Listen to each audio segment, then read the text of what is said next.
The Breaking Game, a dark romance novel. Prologue. The office had no windows. Dr. Sienna Hale noticed this first, the deliberate absence of natural light, the way the recessed LEDs created shadows in corners that shouldn't exist, a room designed to disorient. She cataloged the detail automatically, the way she cataloged everything. Exits, sightlines, the subtle wear pattern on the carpet that suggested heavy foot traffic despite the building's abandoned appearance. Professional habit, or paranoia. The line had blurred 3 years ago. "Thank you for coming." Marcus stood behind a steel desk that belonged in a different decade, his silver hair impeccable despite the late hour. Her uncle. Her handler, the man who'd held her hand at her brother's funeral and disappeared for 6 months before resurfacing with opportunities that tasted like ashes. Sienna didn't sit. "You said it was urgent." "It is." He gestured to the chair anyway. When she remained standing, he smiled, the expression never reaching his eyes. "Still don't trust me." "I trust your motivations." She kept her voice level, clinical. "They've always been transparent." Money, power, the careful cultivation of leverage. Marcus Hale collected people like some collected art, and he'd been collecting her since she was 19, and brilliant and naive enough to think psychology was about helping people. He opened a folder. Inside, a photograph. Black and white, surveillance quality. A man exiting a blacked-out SUV, his face partially obscured by the angle. Dark hair. Expensive suit. The kind of posture that came from never having to look over your shoulder because everyone else was already watching. "Kane Wolf," Marcus said. 34. Second in command of the Wolf crime family. Princeton graduate. Fluent in 5 languages. Classical pianist. Suspected of ordering at least 17 executions, though nothing's ever stuck in court. Sienna's jaw tightened. She knew the name. Everyone in their world knew the name. "Why are you showing me this?" Marcus pulled out another photograph.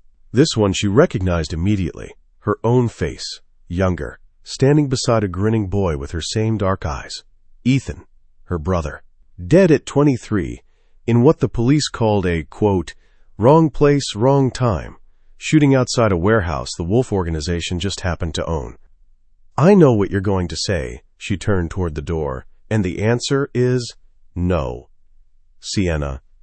"I'm not killing him." The words came out flat. She'd considered it, of course.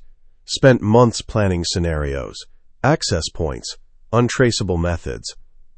But she'd walked away from that particular cliff edge. Vengeance and justice weren't the same thing, and she was still clinging to the difference.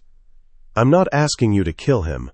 Marcus's voice shifted, taking on that reasonable tone he used when he was about to propose something unreasonable. "I'm asking you to break him."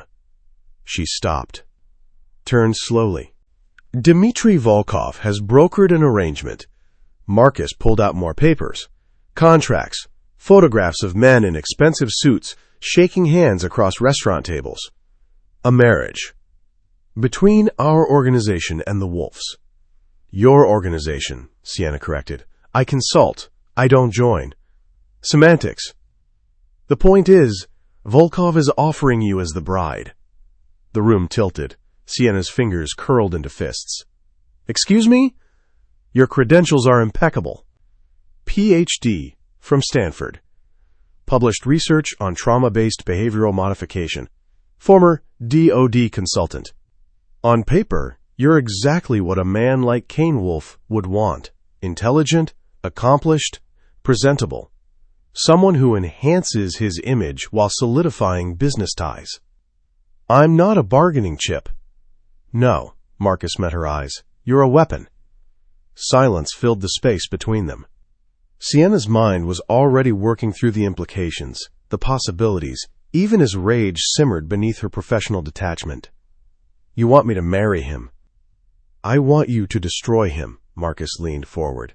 "You've studied psychological warfare, cognitive manipulation, the systematic deconstruction of identity and will.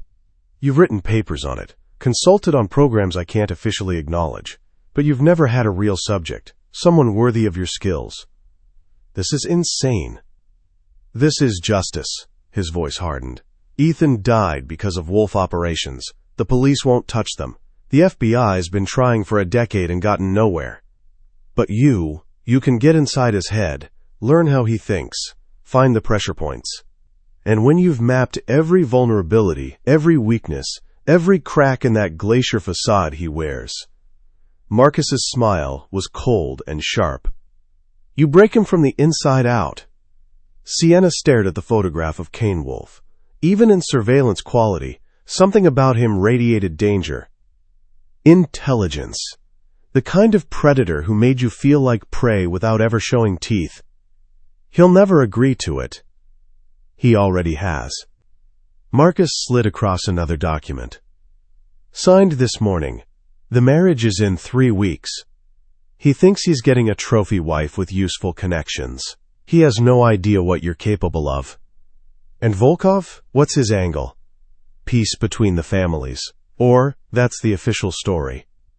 Marcus's expression suggested he didn't believe it either, but the why didn't matter. The opportunity did. 3 weeks. Sienna's hands trembled slightly. She pressed them flat against her thighs, grounding herself in the present, in the choice.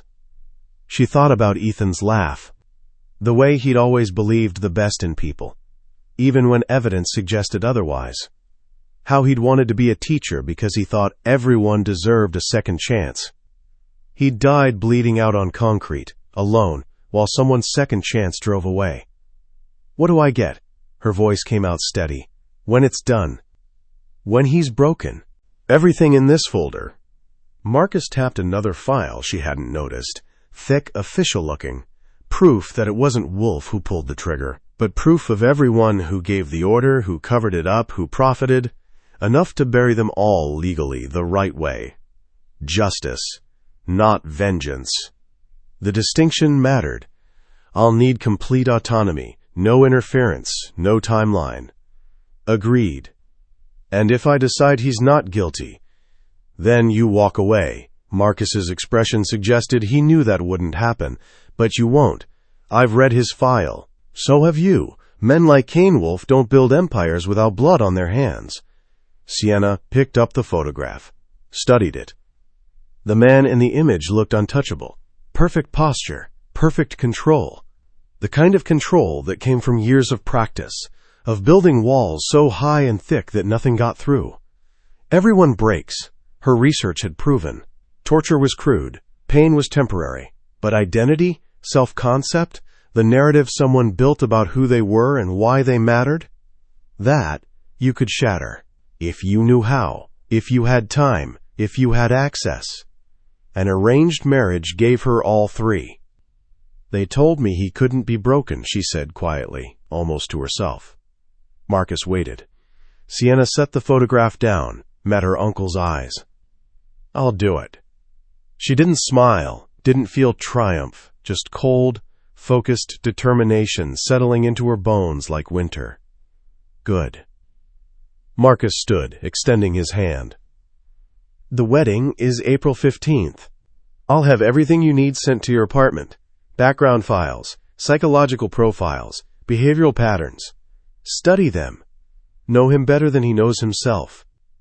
Sienna shook his hand. His grip was firm, proud. One more thing, she said, pulling back. When I break him, when I take apart everything he is and leave him with nothing, I want to be there when you show him the proof. I want him to know exactly who destroyed him and why. Of course. She walked toward the door, paused with her hand on the handle. Sienna? Marcus's voice stopped her. This isn't just about Ethan anymore, is it? She didn't turn around. No, it's about every person who thinks power makes them untouchable. It's about proving that everyone has a breaking point. You just need to find the right pressure point. The door closed behind her with a soft click. In the empty hallway, fluorescent lights buzzed overhead. Sienna stood there for a moment, letting the weight of her decision settle. 3 weeks until she became Mrs. Cane Wolf. 3 weeks to prepare for war disguised as matrimony. She pulled out her phone, opened a new document, and began typing. Subject, Cane Wolf. Objective, complete psychological deconstruction. Method, long-term embedded manipulation via arranged marriage. Timeline, indefinite. Acceptable casualties, none. Acceptable risks. Her fingers hovered over the keyboard. All of them. She hit save, started walking toward the exit.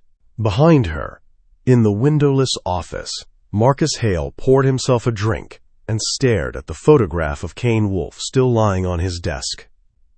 "She's going to eat you alive," he murmured to the image, "and you'll never see it coming." But if Marcus had looked closer, if he'd studied the micro-expressions in that surveillance photo the way Sienna would, he might have noticed something in Kane Wolf's barely visible profile. The slight upturn at the corner of his mouth. The expression of a man who knew exactly when a camera was pointed at him, and smiled anyway. Chapter 1. The Contract. Sienna. The chapel smelled like old money and older lies. Sienna stood in a preparation room that probably cost more than her entire apartment, staring at her reflection in an antique mirror that had witnessed God knew how many transactions disguised as celebrations. The dress was beautiful. She'd give them that much. Silk the color of cream, simple lines that suggested elegance without desperation. Nothing about her appearance screamed, psychological operative about to dismantle your life from the inside out. That was the point. 5 minutes, Dr. Hale. The wedding coordinator, a severe woman named Patricia, who'd corrected Sienna's posture twice already, appeared in the doorway. "Your uncle is waiting to walk you down." "Of course he is." Patricia's lips thinned at the tone, but she said nothing. Smart woman. She'd probably coordinated dozens of these arranged marriages, understood that romance was optional, but the appearance of it was mandatory. Sienna smoothed her hands down the dress. Her palms were dry, steady. 3 weeks of preparation had led to this behavioral analysis, pattern recognition, building a psychological profile so detailed she could predict what Kane Wolf would order for breakfast. She knew he took his coffee black, 2 sugars he'd never admit to, knew he played Chopin when he was thinking, and Rachmaninoff when he was angry.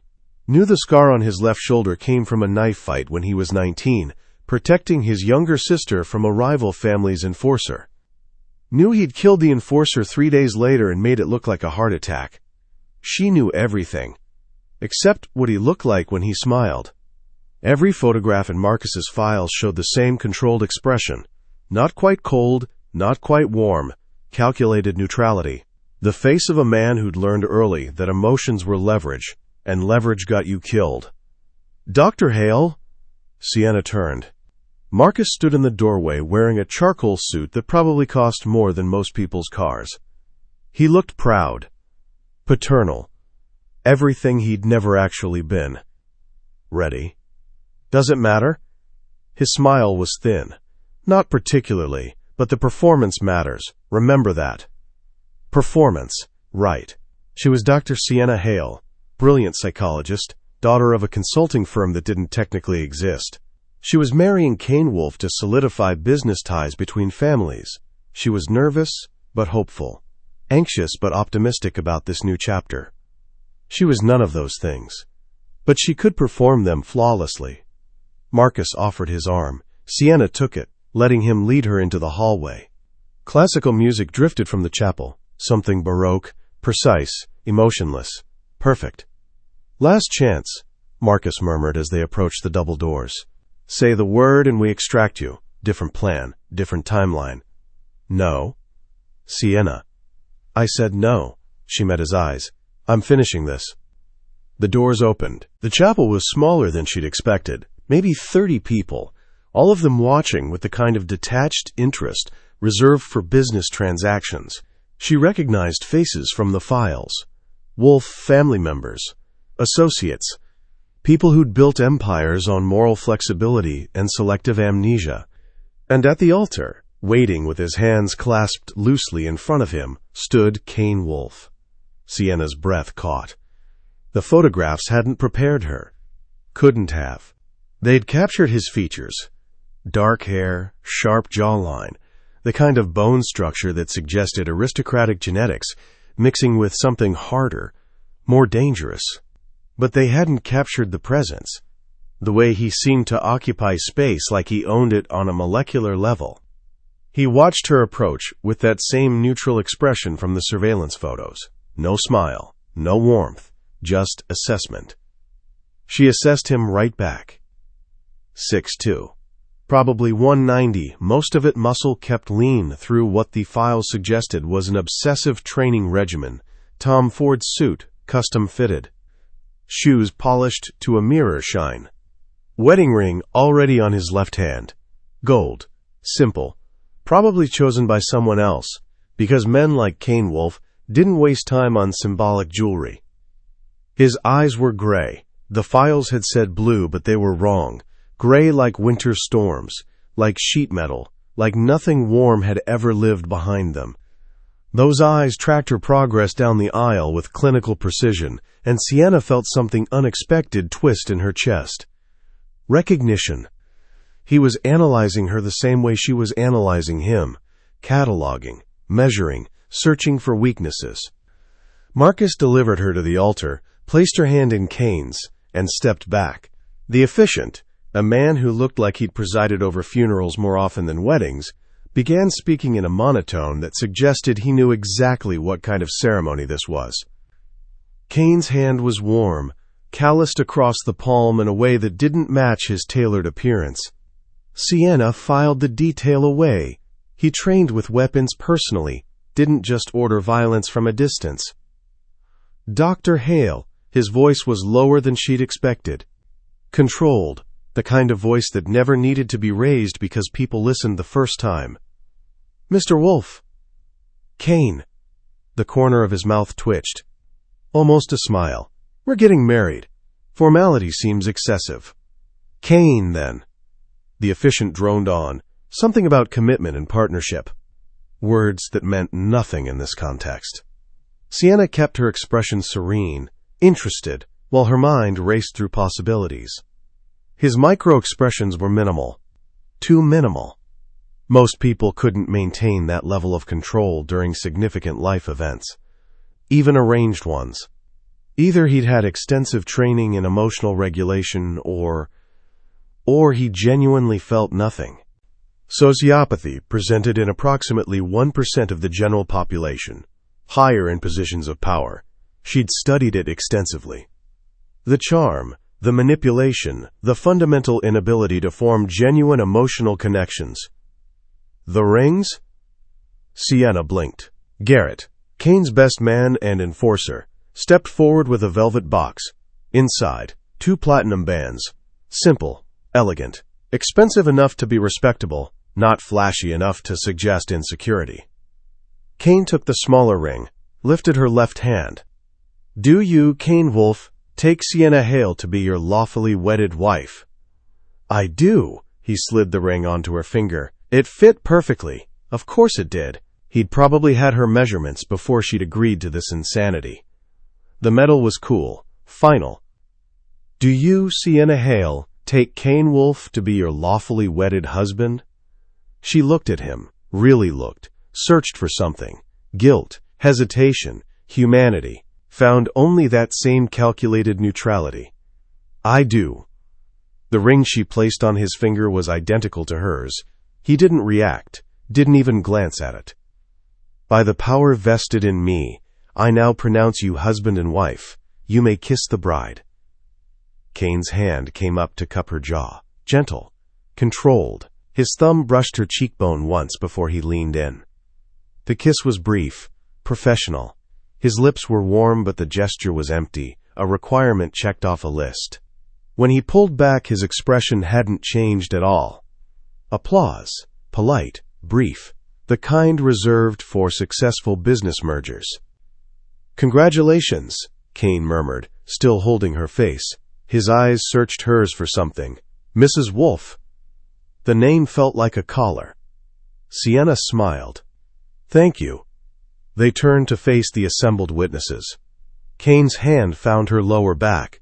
Possessive, proprietary. She let him guide her down the aisle, past faces that didn't matter, toward a future she'd spent 3 weeks planning. Outside, a car waited, black, armored, probably, tinted windows that turned the world into shadows. Kane opened the door for her, waited while she settled into leather seats that smelled like expensive cologne and old violence. Then he slid in beside her too close in the confined space and knocked twice on the partition.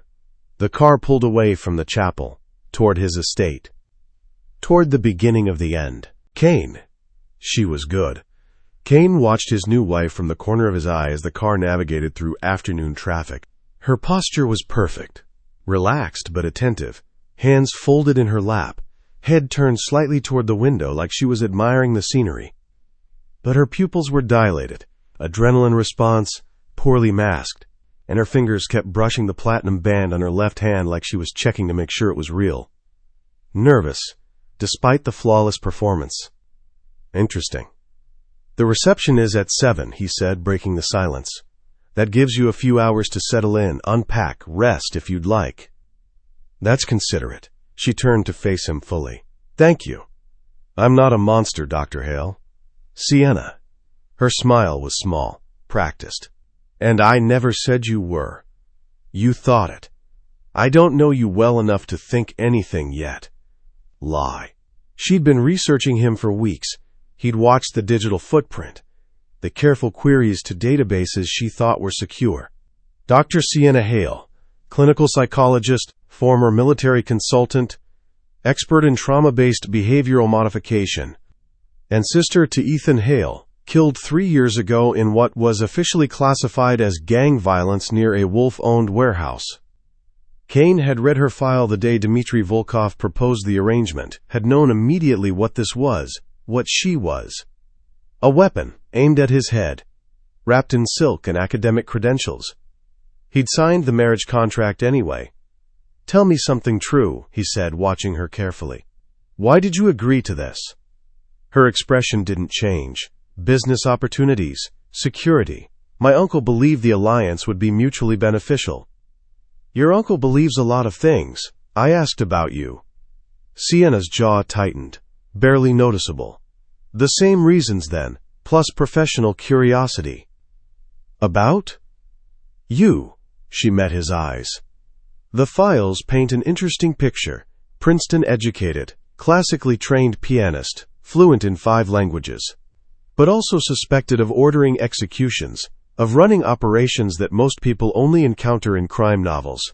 The contradiction is fascinating, he smiled. Or disturbing? Both. Honesty. Finally. The car turned through iron gates that opened soundlessly. Beyond them, the estate sprawled across manicured grounds. 3 stories of stone and glass that his grandfather had built and his father had fortified. Home, prison, kingdom, depending on who you asked. Impressive, Sienna murmured. It's a house. It's a statement. Same thing, in my world. The car stopped beneath a covered portico. Kane exited first, offering his hand. She took it, letting him help her out with the kind of grace that suggested dance training or years of practice managing heels on uneven surfaces. Maria waited at the entrance, his head of household, 63, unflappable, loyal, since before Kane could walk. Welcome home, Mr. Wolf. Mrs. Wolf, she nodded to Sienna. Your rooms are prepared. Dinner is at 6:30, unless you'd prefer something earlier. 6:30 is fine, Kane glanced at Sienna. Unless you'd prefer otherwise? 6:30 works. Maria led them inside. The foyer was exactly what it looked like. Old money trying to remember what new money felt like. Marble floors. Crystal chandelier. Art that was probably worth more than most people's houses. Sienna's eyes tracked everything, cataloging, memorizing, looking for exits, for vulnerabilities, for anything useful. He'd done the same thing, once. Before this house became so familiar, it was invisible. Your suite is this way. Maria started up the main staircase. Mr. Wolf requested adjoining rooms with a shared sitting area. I hope that's acceptable. Of course. Sienna's voice remained neutral, but Kane caught the slight hitch in her breathing. She'd expected separate bedrooms, distance, professional courtesy. He'd given her proximity instead, because proximity meant access, and access was what she needed for whatever she was planning. Might as well make it easy for. The suite occupied the entire east wing, his bedroom on one side, hers on the other, connected by a sitting room that overlooked the gardens. Maria had decorated Sienna's space in soft grays and whites, elegant without being presumptuous about her taste. The closet is fully stocked, Maria explained, opening double doors to reveal racks of clothing. But if anything doesn't fit or isn't to your preference, just let me know. We can have replacements within the day. Sienna walked to the closet, touched a silk blouse.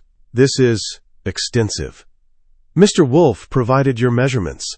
Maria's tone suggested this was completely normal, along with notes about your preferred designers and color palette.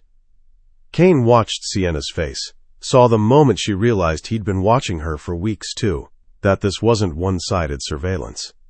How thorough, Sienna said quietly. I try. Kane leaned against the doorframe. Maria, give us a moment? Of course. She disappeared with the kind of efficiency that came from knowing when to be invisible. Silence filled the room. Sienna stood in front of the closet, one hand still touching that silk blouse, her back to him. You're angry, he observed. I'm processing. Because I researched you? Because I know your clothing size and favorite coffee order, and the fact that you read psychology journals at 2 a.m. when you can't sleep? He pushed off the doorframe, walked closer. That feels invasive, doesn't it? Having someone know you without your permission. She turned. Is there a point to this? Just establishing mutual understanding. He stopped 3 feet away, close enough to see the flecks of gold in her brown eyes, far enough to not be threatening. You came here with an agenda. I'm not stupid enough to think otherwise, and I came into this marriage knowing exactly who you are and what you're capable of. Then why agree to it? Professional curiosity, he echoed her earlier words back at her. You're an expert in psychological manipulation. I'm curious to see how you'll try to apply that expertise to me. The color drained from her face. Just slightly, just enough. I don't. Don't insult both of us by lying. He stepped closer, close enough now that he could see her pulse jumping in her throat. I know about Ethan. I know about Marcus's investigation. I know why you're really here. Her hands curled into fists. Then why let me through the door? Because. Kane considered his answer carefully. Truthful, but not complete.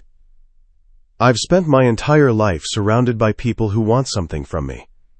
Money, power, protection, access.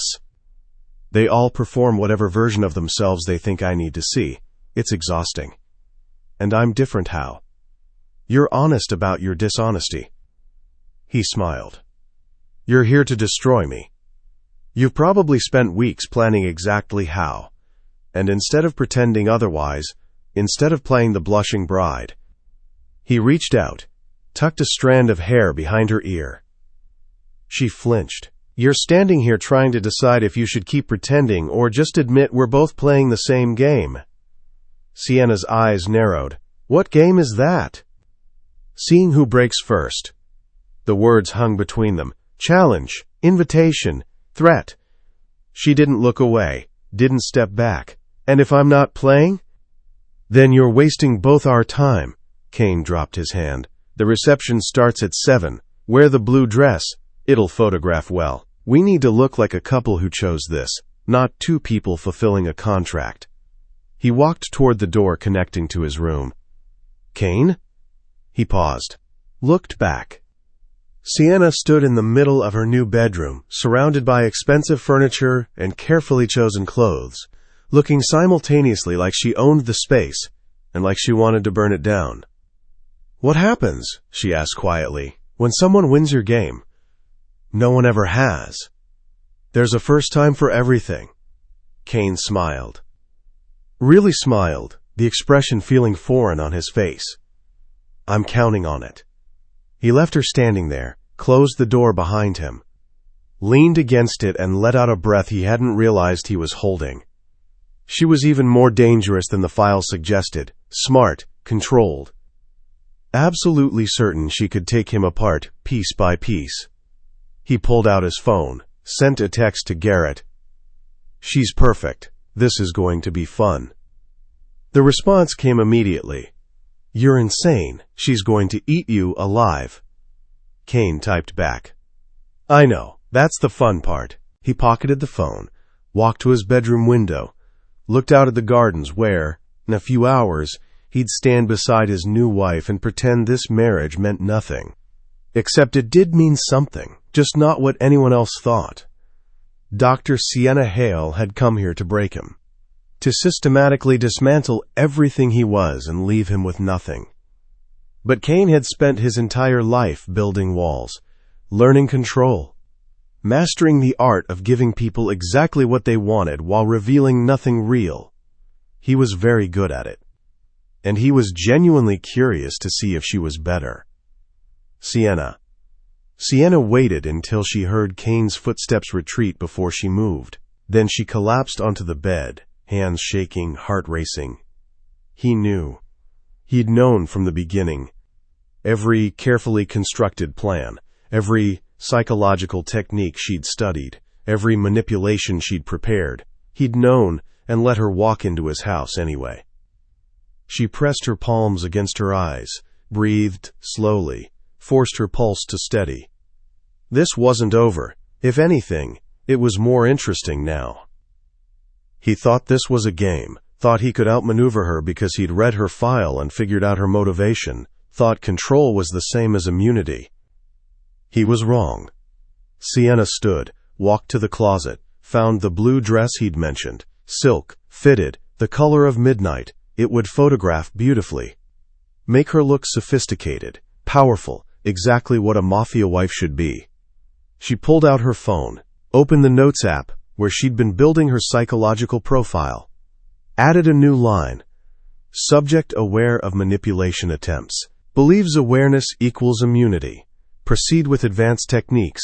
Use his confidence against him. Then she deleted it. Typed instead. Subject is not what he appears. Reassess. Adapt. Win. She set the phone down, looked at herself in the mirror. 3 hours until the reception. 3 hours to prepare. Kane Wolf thought he was playing a game. She was going to teach him the difference between games and war.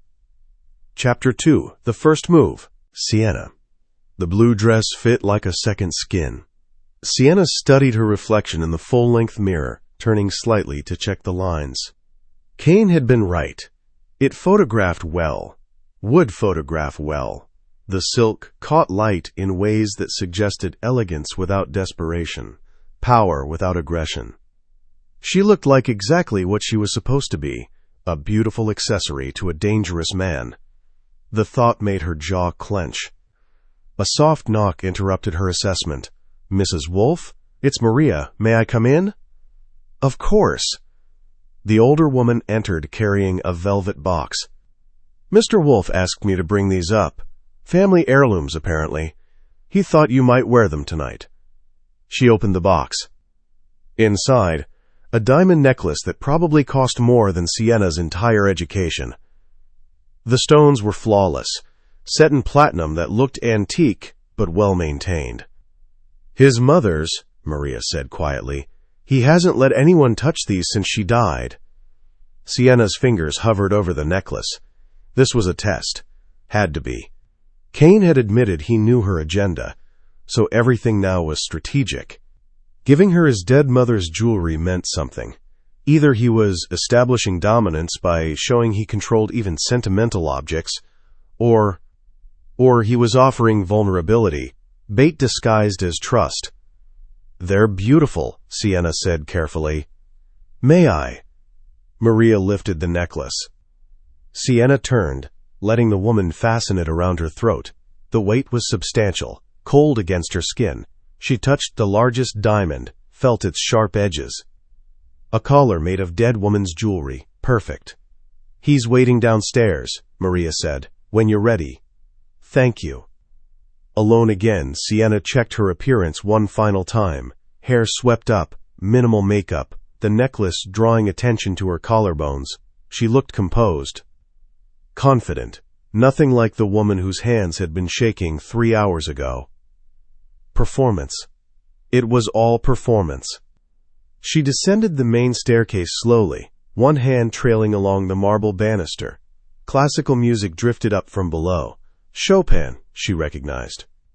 Nocturne in E-flat major, the melancholy one. Kane stood at the bottom of the stairs, watching her approach. He'd changed into a different suit, midnight blue, that complemented her dress in a way that was absolutely intentional.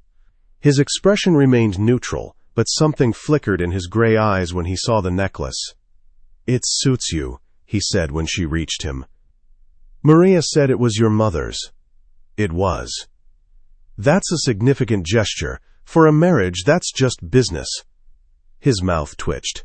Almost a smile. "Is that what this is?" "You tell me." "I think," Kane offered his arm, "we should save the philosophical discussions for after we've convinced 200 guests that we're madly in love." 200? Volkov's idea. He wanted this to be memorable. Kane led her toward the back of the house, where she could hear conversation and music growing louder. Every major family on the East Coast, some from the West, a few international representatives, all watching to see if this alliance is real or theater. "Which is it?" He leaned close enough that his breath brushed her ear. "That depends entirely on how well you perform." They emerged onto a terrace that had been transformed into something from a magazine. String lights created constellations overhead. Tables draped in white linen surrounded a dance floor. A string quartet played in one corner. Waiters circulated with champagne and hors d'oeuvre that probably cost more than most people's weekly groceries.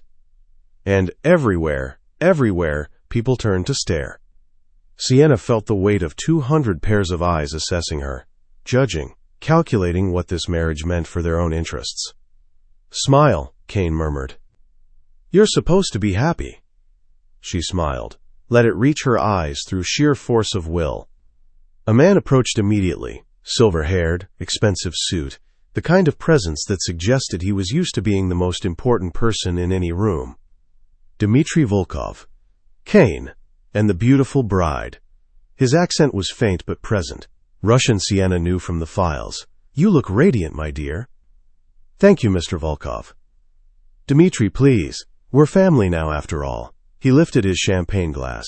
"To new alliances. May they prove profitable for everyone involved." Kane's hand tightened slightly on Sienna's waist. "Indeed." They drank. The champagne was excellent. Probably cost more than her monthly rent.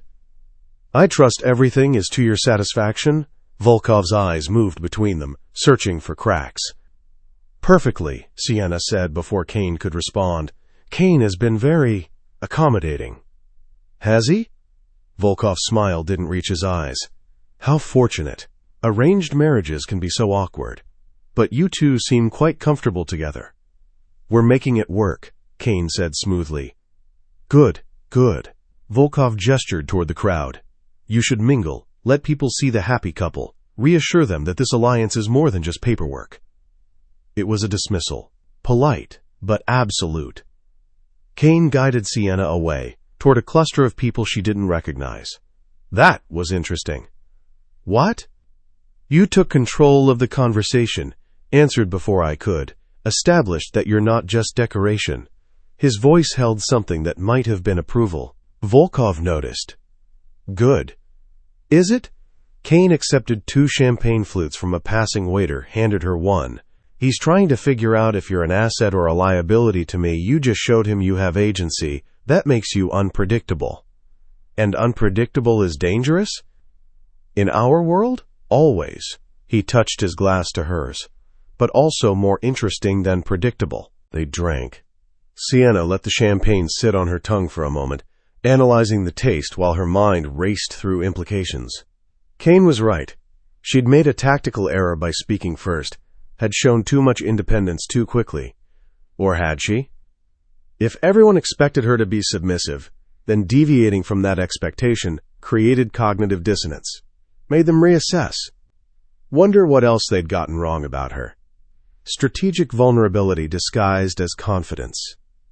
"Dance with me," Kane said. Not a question. He led her to the floor where other couples were already moving to something slow and classical.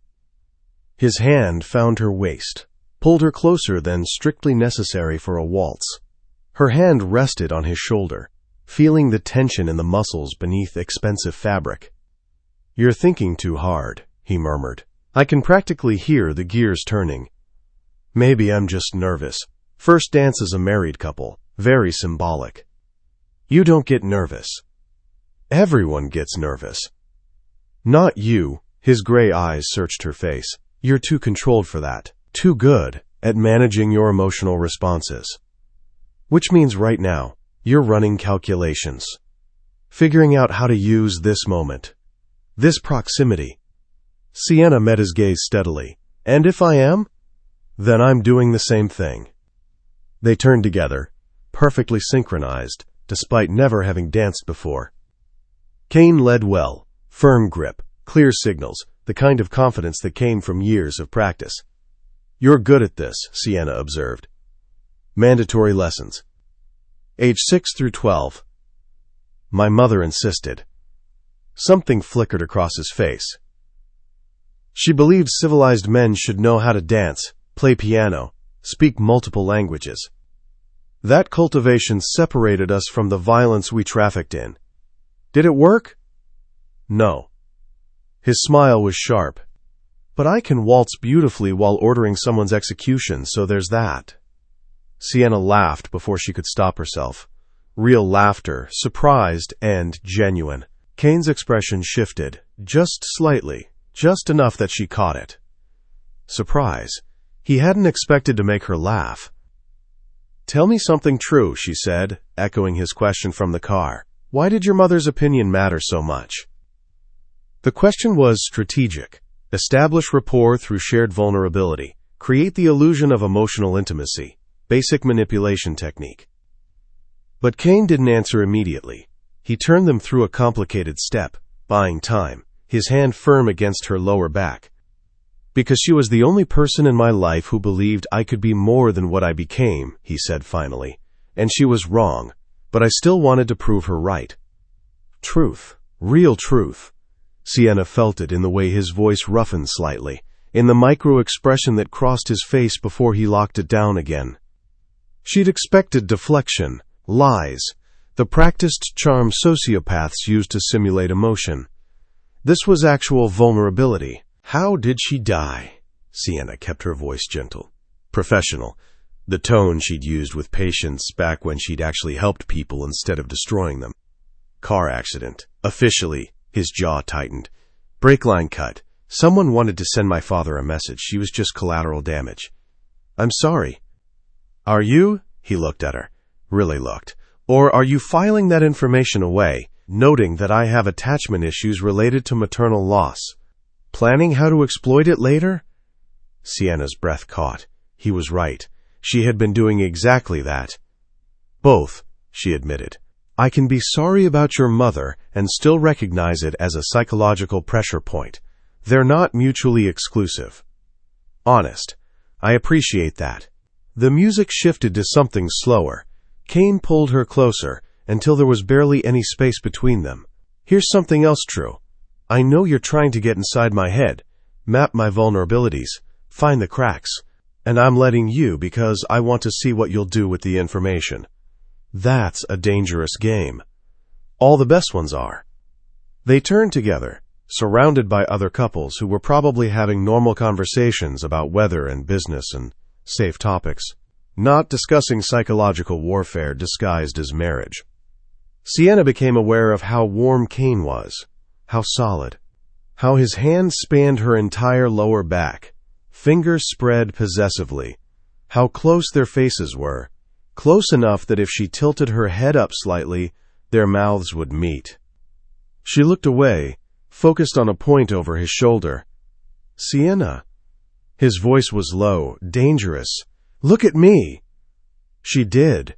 Those gray eyes held something she couldn't quite identify.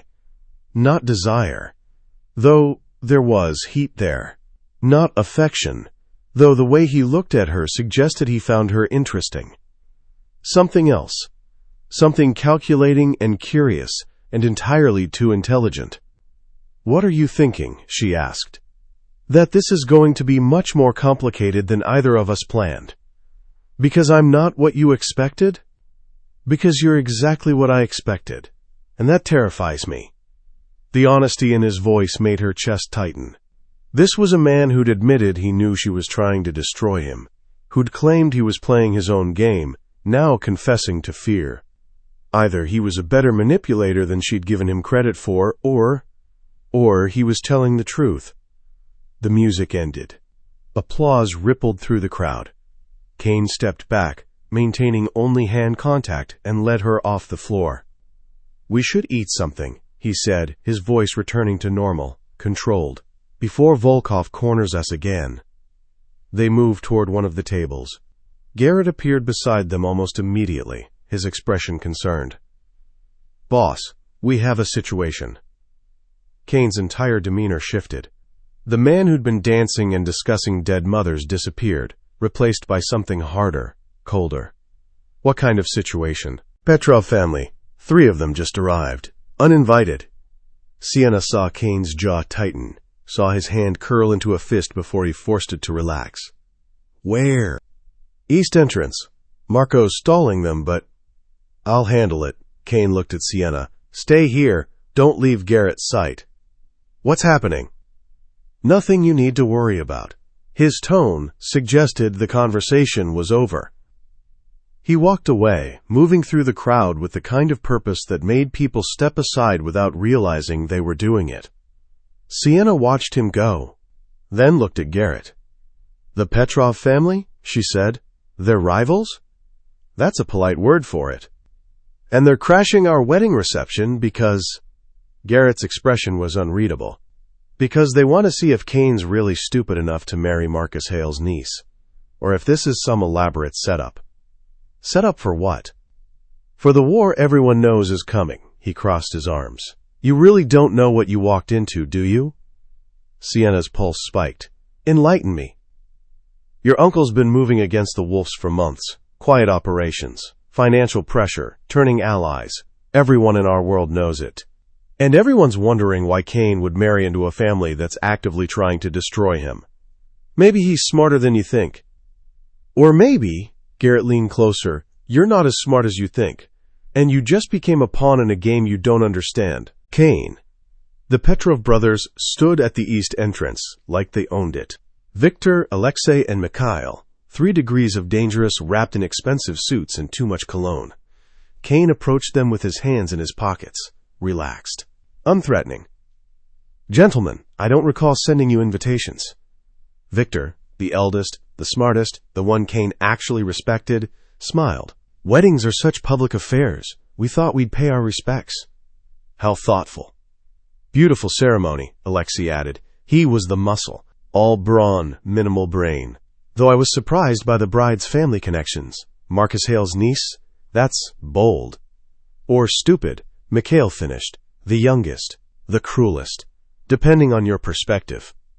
Kane let silence stretch for 3 seconds, counted them, used the time to assess positions, exits, the location of his own security. "My marriage is my business," he said finally, "not yours." "Everything in our world is everyone's business," Victor stepped forward. "You know that. And when someone as prominent as you marries into a family that's been making moves against you, people talk. Let them. They're saying you've gone soft. That love made you sloppy." Victor's smile sharpened. "That Dr. Hale is more than she appears." Kane felt something cold settle in his chest. They knew, or suspected. Either way, this was a problem. "Dr. Hale is my wife. That's all she needs to be." "Is it?" Mikhail moved closer. Too close. Aggressive. "Because we heard she's got quite the background. Military consultant. Psychological operations. The kind of expertise that could be very useful to someone planning something. Elaborate." "Careful," Kane's voice dropped. "You're at my home. Uninvited. Making accusations about my wife. That's 3 reasons for me to be insulted." "We're not accusing." Victor held up his hands. "Just observing. Just noting that marriages in our world are never just marriages. They're alliances. Statements. Sometimes." His eyes glittered. "Declarations of war." Garrett appeared at Kane's elbow, silent, ready. "I think," Kane said quietly. "You've paid your respects. Time to leave." "Of course," Victor nodded. "Congratulations on your marriage. I'm sure it'll be very educational for everyone involved." They left, slowly, making sure everyone saw them leaving on their own terms. Kane waited until they were gone before letting out a breath. "That was a threat," Garrett said. "Obviously. They know about Sienna, or suspect. Also obvious. Boss, if they move against her, they won't." Kane turned back toward the reception. "Not yet. They're watching, waiting to see what she does. What I do. Everyone is." "And what are you going to do?" Kane spotted Sienna across the terrace. She was talking to someone, animated, smiling, playing the role of happy bride perfectly, as if she hadn't just been told she was a pawn in a game she didn't understand. "I'm going to make sure," he said slowly, "that when this all falls apart, and it will fall apart, she's not the one who gets destroyed." Garrett stared at him. "You're protecting her. I'm protecting my investment." "That's not what it looked like when you were dancing with her." Kane didn't respond, couldn't. Because Garrett was right, and that was the problem. He'd gone into this knowing Sienna was a weapon aimed at his head, had planned to enjoy watching her try to break him, had assumed his control was absolute. But something about the way she'd laughed, genuinely laughed, at his dark joke about waltzing while ordering executions, something about the intelligence in her eyes, the way she'd admitted to analyzing him while still expressing real sympathy. He was interested, actually interested, not in the game but in her. That was dangerous. That was exactly what she wanted. And he was walking toward it anyway. Sienna saw Kane returning across the terrace and excused herself from the conversation she'd been enduring with some associate's wife who thought psychology was just reading people's auras. He looked tense, more tense than when he'd left. "Everything all right?" she asked when he reached her. "Fine." "You're lying." His mouth twitched. "Perceptive. Professional hazard." She touched his arm lightly. "What happened?" Kane glanced around, at the guests, the security, the cameras he probably had installed to record everything. Then he leaned close enough that his words were for her alone. "The Petrov family knows about you, or suspects. Either way, you're now officially a target." Sienna's stomach dropped. "What kind of target?" "The kind that gets used as leverage, or removed as a threat." His hand found her waist. "Protective, which means from now on, you don't go anywhere without security. Don't trust anyone. And if something feels wrong, you run." "I'm not running from—" "Yes, you are." His eyes were hard. "Because whatever game you think you're playing with me, whatever your plan is, it doesn't matter if you're dead. Understand?" She did. Hated that she did. Hated that his concern seemed genuine, even though it couldn't be. This was just him protecting his investment, his image, his carefully constructed alliance. "Nothing personal." "I understand," she said quietly. "Good." Kane's expression softened fractionally. "Now, smile. We have 200 witnesses who need to believe this marriage is real." Sienna smiled, leaned into him slightly, let him pull her close, and tried very hard not to think about how natural it felt, how right, how absolutely terrifying. Chapter 3, Countermeasures. Kane. The reception ended at midnight. 200 guests filtered out in stages. First the politicians who had early meetings, then the business associates who'd satisfied their curiosity, finally the family members who lingered over dessert and coffee, watching Kane and Sienna with varying degrees of speculation. Kane played his role perfectly, attentive husband, protective but not possessive. He kept his hand on Sienna's lower back, refreshed her champagne before she had to ask, laughed at appropriate moments during toasts that ranged from sincere to thinly veiled threats. And through it all, he watched her.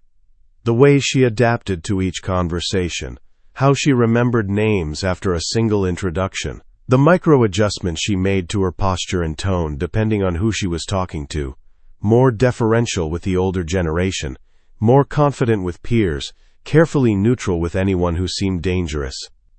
She was exceptional at this, better than he'd expected. It made him want to see her fail, just once, just to know what she looked like when she wasn't in complete control. "Tired?" he asked, as the last guests finally departed. "Exhausted." Sienna kicked off her heels the moment the door closed. "Do you do this often?" "Weddings? First time." "I meant elaborate performances for people who are probably planning to kill you." "Oh, that." Kane loosened his tie. "Weekly. Sometimes twice weekly during busy seasons." She laughed. That same genuine sound from earlier. He was starting to recognize it. The difference between her professional laugh and the real one. The real one was slightly lower, lasted a fraction longer, came with a brightness in her eyes that no amount of training could fake. "Come on," he said, heading toward the stairs. "I want to show you something." Should I be concerned? Probably.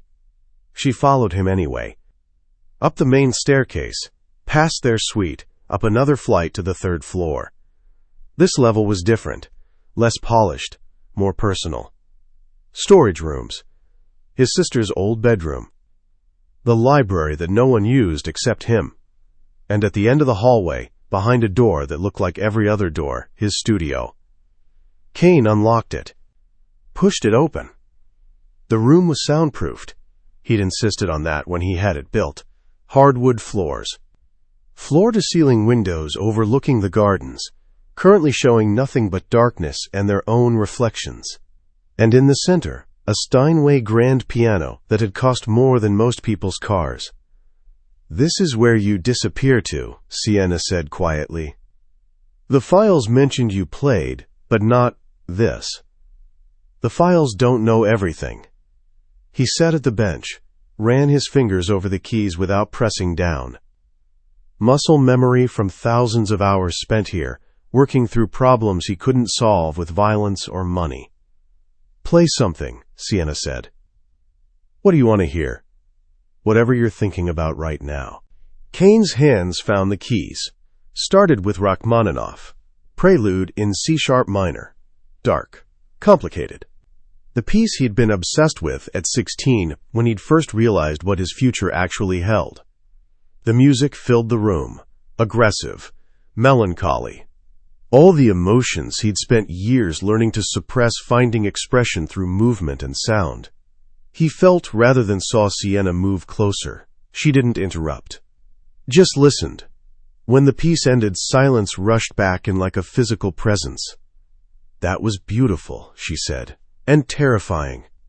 Most beautiful things are. Is that what you think, that beauty and terror are connected?" "In my experience?" Kane shifted on the bench, making room. "An invitation. Always." Sienna sat beside him, close enough that he could smell her perfume, something subtle, expensive, chosen to not overpower, close enough that their shoulders brushed when she settled.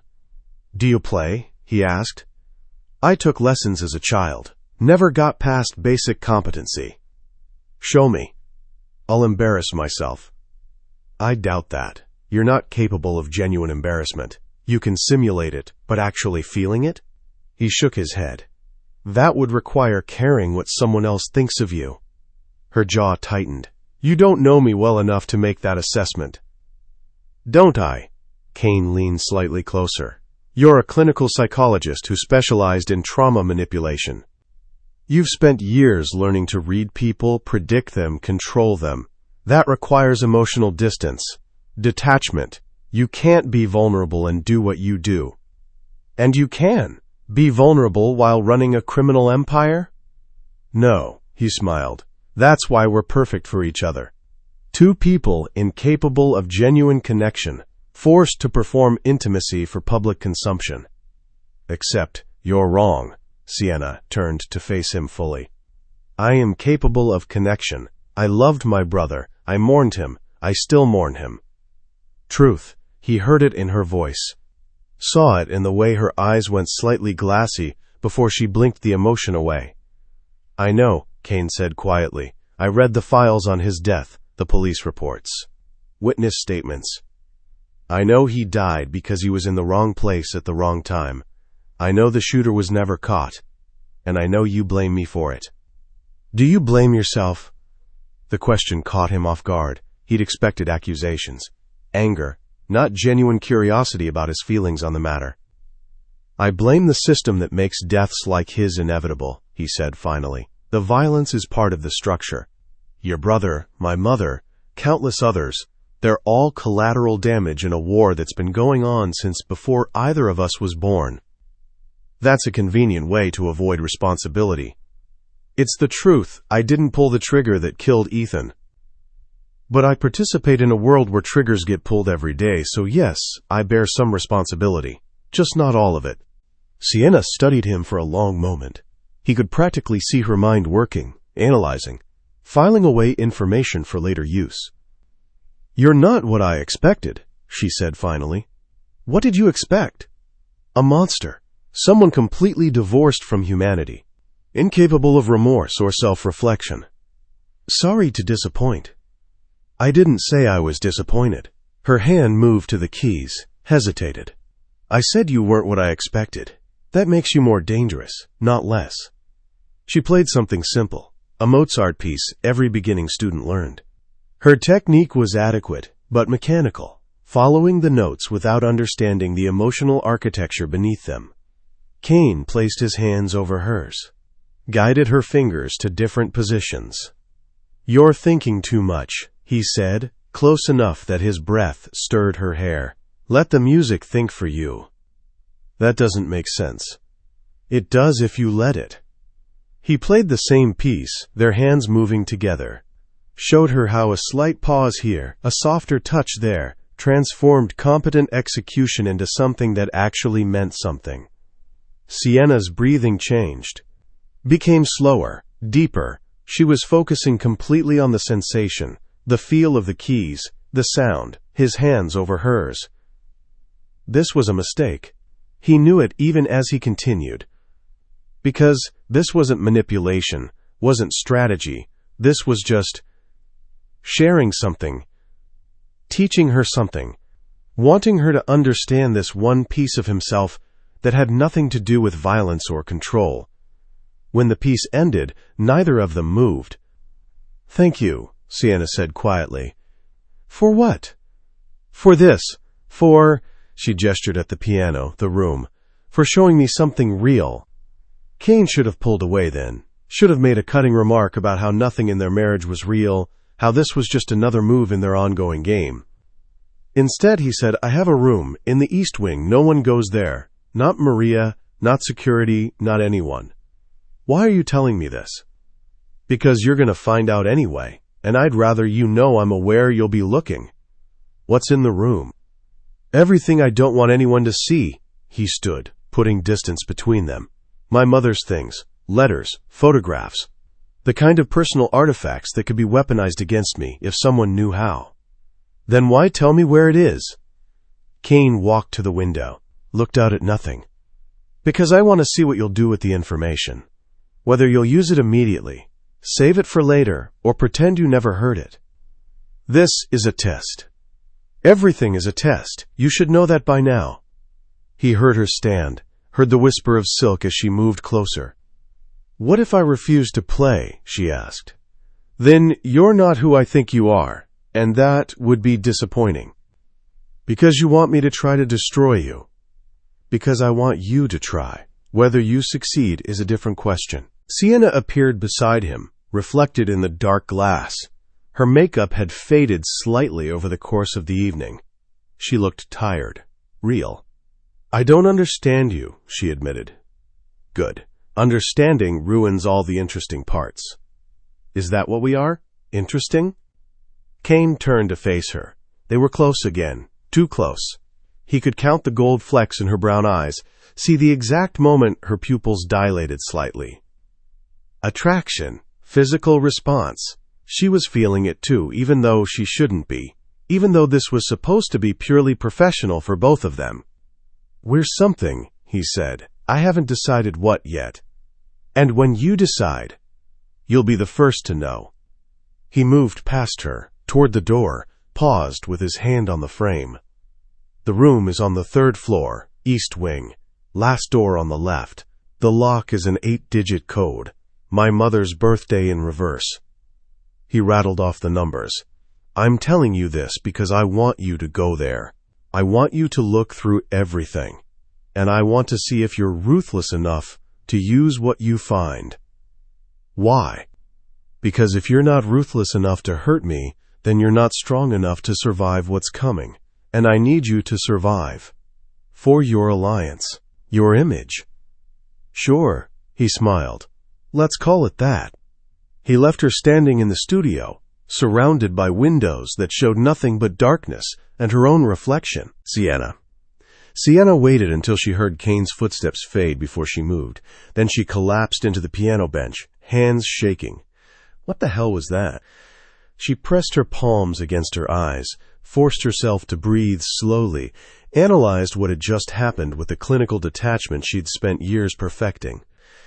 Kane had shown her his private space, shared something personal, then immediately weaponized it by telling her exactly where to find his vulnerabilities. This was advanced manipulation, creating false intimacy while maintaining control of the narrative. He was giving her what appeared to be access while actually directing her attention exactly where he wanted it. But why? Sienna stood, paced the length of the studio. Her mind raced through possibilities. He genuinely wanted her to find his weak points: masochistic tendency, death wish, elaborate form of self-destruction. The room was a trap. What she found there would be carefully curated to paint a specific picture, lead her to specific conclusions. He was testing her morality, wanted to see if she'd exploit obvious vulnerability or exercise restraint. All of the above. She walked to the window, looked out at the same darkness Kane had been staring at, saw her own reflection, elegant dress, expensive jewelry, the visual representation of a lie. Mrs. Kane Wolfe. Wife. Partner. Weapon. Her phone buzzed. Marcus. How was the reception? She typed back. Successful. Petrov family showed up uninvited. They suspect something. Expected. Proceed with caution. What's your read on the subject? Sienna's fingers hovered over the keyboard. What was her read?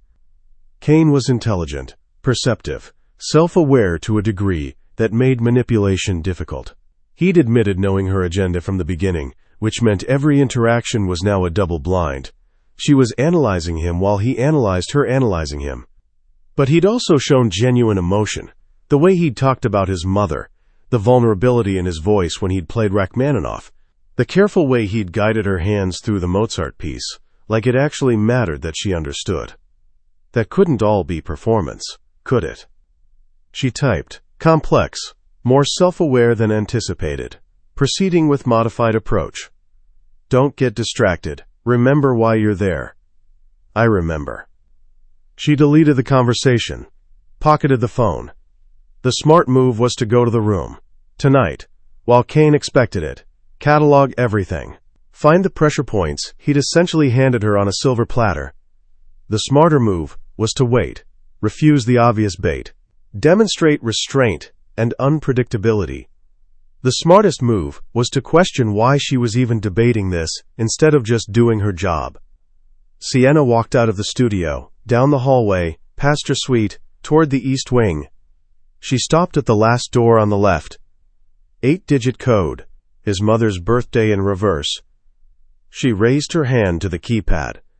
Hesitated. If she went in, she was accepting the rules of his game, playing the role he'd assigned her, becoming exactly what he expected. If she didn't, she was potentially missing critical information, leaving exploitable vulnerabilities unexplored. Both choices were traps.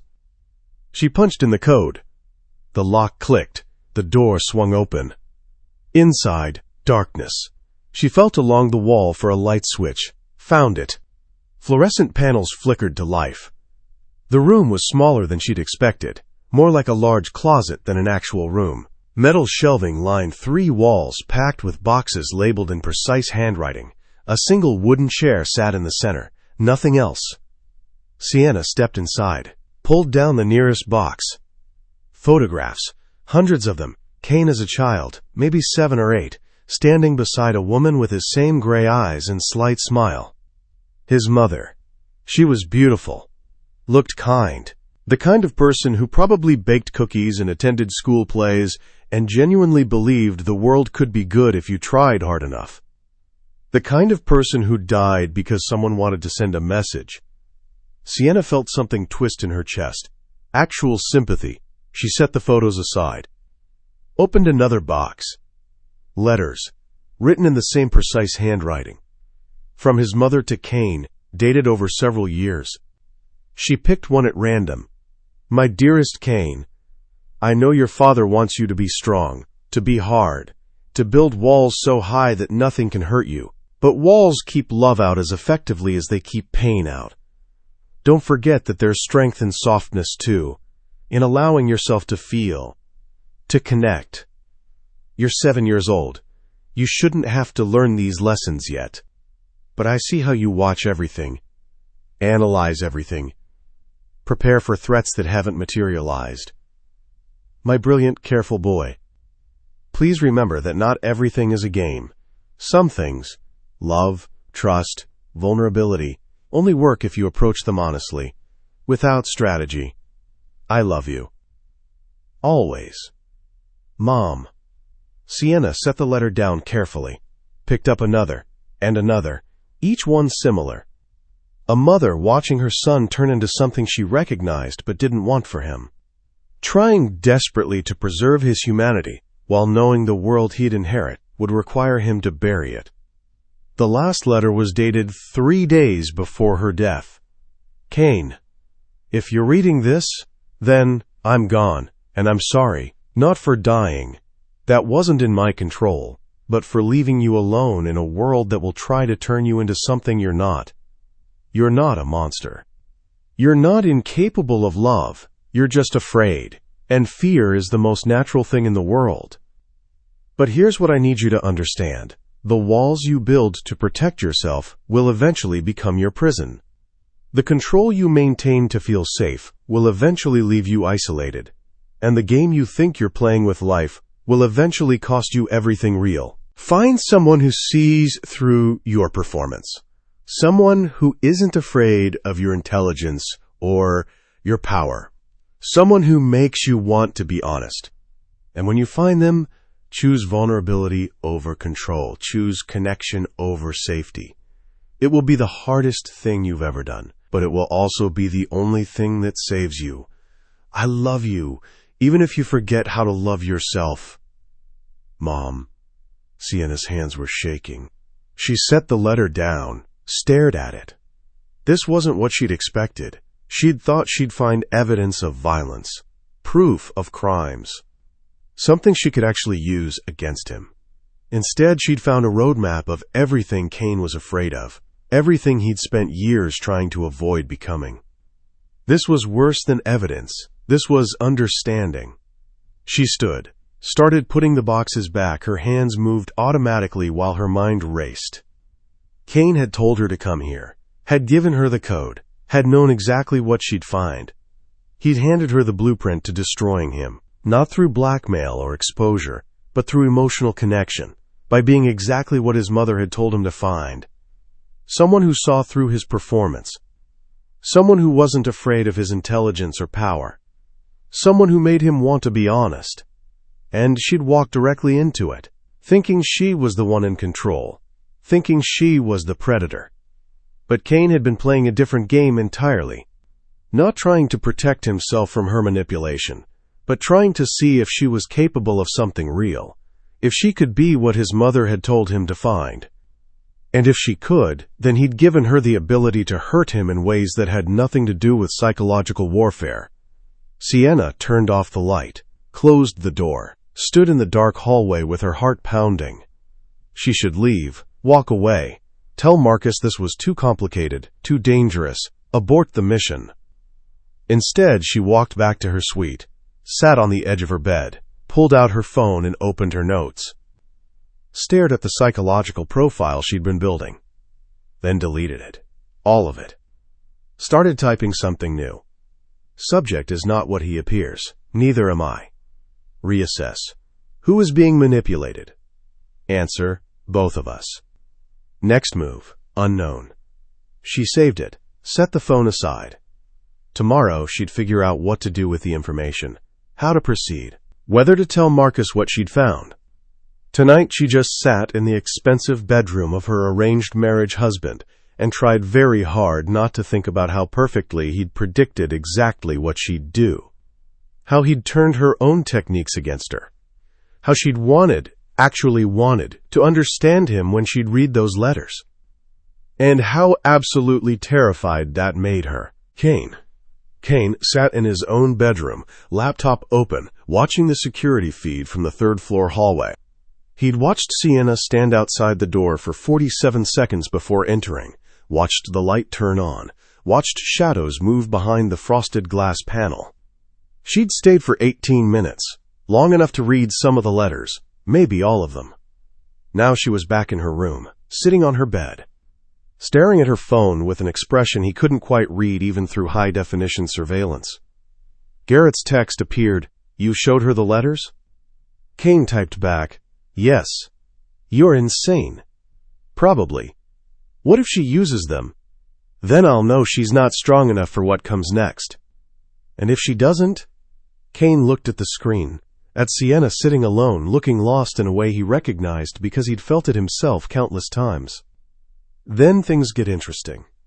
He closed the laptop, walked to his window, looked out at the gardens where, hours ago, they'd danced, while 200 people watched and speculated and calculated. His mother had been wrong about many things. The world was exactly as brutal as his father had warned. Walls were necessary. Control was survival. But she'd been right about one thing. Isolating himself completely had left him with nothing real. Nothing that mattered beyond power and money and the hollow satisfaction of winning games no one else knew they were playing. He'd married Sienna knowing she was a weapon, had planned to enjoy watching her try to break him, had assumed his control was absolute. But then she'd laughed at his dark humor, had played piano with him in the studio, had looked at him with actual sympathy when he'd talked about his mother, and he'd realized he didn't want her to fail. Didn't want her to be just another manipulator he could predict and control. He wanted her to succeed, to actually get inside his head, to be dangerous enough, smart enough, strong enough to hurt him. Because if she could, then she could also be the thing his mother had told him to find. Someone real. Someone who chose vulnerability over safety. Someone worth the risk. He pulled out his phone, typed a message to Sienna. "Did you find what you were looking for?" Watched the surveillance feed as she picked up her phone, read the message, stared at it for a long moment. Her response came through. "I don't know. Did you want me to?" Kane smiled. Typed back, "I wanted to see what you'd do with it. Still deciding if I'm impressed or disappointed." "Which way are you leaning?" "Impressed. You stayed 18 minutes. Most people would have either left immediately or stayed for hours. You found the balance between curiosity and restraint. You were watching. Always. Did you think I'd give you unsupervised access to my vulnerabilities?" A pause. Then, "Fair point. What happens now?" Kane considered his answer. Truth or strategy? Honesty or control? He chose truth. "Now we see if you're brave enough to use what you found, or smart enough to know that some weapons destroy the person holding them." Another pause. Longer this time. "What if I don't want to use it? What if I just want to understand? Then you're not here to destroy me, and we both need to figure out what you're actually here for." No response. Kane watched the feed as Sienna set her phone down, stood, walked to her window. They were on opposite sides of the house, looking out at different views of the same darkness. Two people who'd entered a marriage as adversaries, both realizing simultaneously that the game had changed into something neither of them had planned for. Something dangerous. Something real. Kane's phone buzzed again. He looked down. "Good night, Kane. Thank you for showing me the letters." He typed back. "Good night, Sienna. Thank you for not pretending they didn't matter." He set the phone aside, closed the surveillance feed. Tomorrow they'd resume their roles: predator and prey, manipulator and subject, husband and wife. But tonight, for just a moment, they'd both been honest. And that was more terrifying than any game either of them could play. Chapter 4. The Unraveling Begins. Sienna. Sleep didn't come.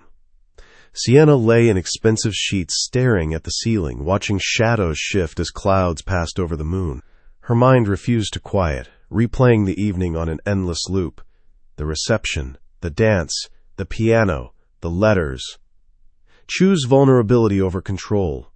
His mother's words echoed in her head. A roadmap to destroying him, yes, but also, she was beginning to realize, a roadmap to destroying herself. Because vulnerability was a two-way street, you couldn't weaponize it against someone without exposing yourself to the same damage. At 3 a.m., she gave up on sleep, pulled on a robe and padded barefoot to the sitting room that connected their suites. The space was dark except for ambient light from the gardens. She stood at the window, watching the security patrols make their rounds. Can't sleep either? Sienna spun. Kane stood in the doorway to his bedroom, wearing pajama pants and nothing else. The casual domesticity of it was jarring. She'd only seen him in suits, controlled and armored. Now she could see the scar on his shoulder he'd mentioned. The lean muscle that came from actual training, not just gym sessions. The way his hair fell slightly into his eyes without product to hold it back.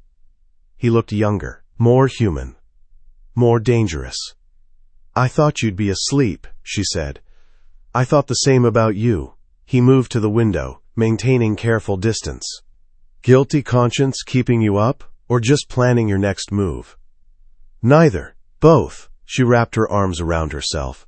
I can't stop thinking about the letters. That was the point. Was it? To make me sympathetic to you? To make you understand me? Kane looked out at the gardens. There's a difference. Not much of one. There is, if you're honest about what you do with the information. He turned to face her. Sympathy makes you hesitate. Understanding makes you effective. I'd rather have an enemy who understands me than an ally who pities me. We're not enemies. Aren't we? His smile was sharp. You came here to destroy me, Sienna. I'm giving you the tools. That makes us adversaries at minimum. Unless I've changed my mind. The words hung between them. She hadn't meant to say them. Hadn't even fully formed the thought before her mouth opened. But there it was. Truth. Dangerous and unplanned. Kane went very still. Have you? I don't know. She met his eyes. 3 days ago, I knew exactly who you were, what you'd done, why you deserved what I was planning. Now? Now you're playing Rachmaninoff at midnight and showing me your mother's letters, and I can't. She stopped, breathed. I can't reconcile the man who orders executions with the man who keeps his mother's letters in a locked room like they're sacred. They are sacred. His voice was quiet. They're the only proof I have that I was capable of being loved by someone good. Before I became this. You're still capable of being loved. Am I? He moved closer, not threatening, just present. Or am I just good at performing emotions I don't actually feel? I don't think you're performing, not entirely. How would you know? You're an expert in spotting manipulation, but what if I'm better at it than you are at detecting it? Sienna considered this. Professional assessment warring with instinct. You're not. Confident. Observant, she gestured toward him. Your micro-expressions are too consistent. When you talk about your mother, your pupils dilate slightly. Your breathing slows. Your shoulders drop half an inch. Those are involuntary responses to genuine emotion. You can't fake all of them simultaneously. Unless I've trained myself to. Have you? No, he smiled. But I could have lied just now. You'd never know. I would. You maintain eye contact when you're lying. Break it when you're telling uncomfortable truths. You just looked away. Kane's expression shifted. Surprise, maybe. Or respect. You're very good at this. It's what I do. What you did, he corrected. When you helped people instead of destroying them. The barb landed. Sienna felt it in her chest. Sharp, precise, deserved. That's not fair. Isn't it? You spent years learning to read people so you could heal them. Now you're using the same skills to take someone apart. How does that feel? Like justice. Does it? He was close enough now that she could see the gray of his eyes shift in the dim light. Or does it feel like you're becoming exactly what you hate about me? Sienna's hands curled into fists. You don't get to psychoanalyze me. Why not? You've been doing it to me since we met. That's different. How? Because I'm not the one who... She stopped, forced herself to breathe. Because I didn't kill anyone.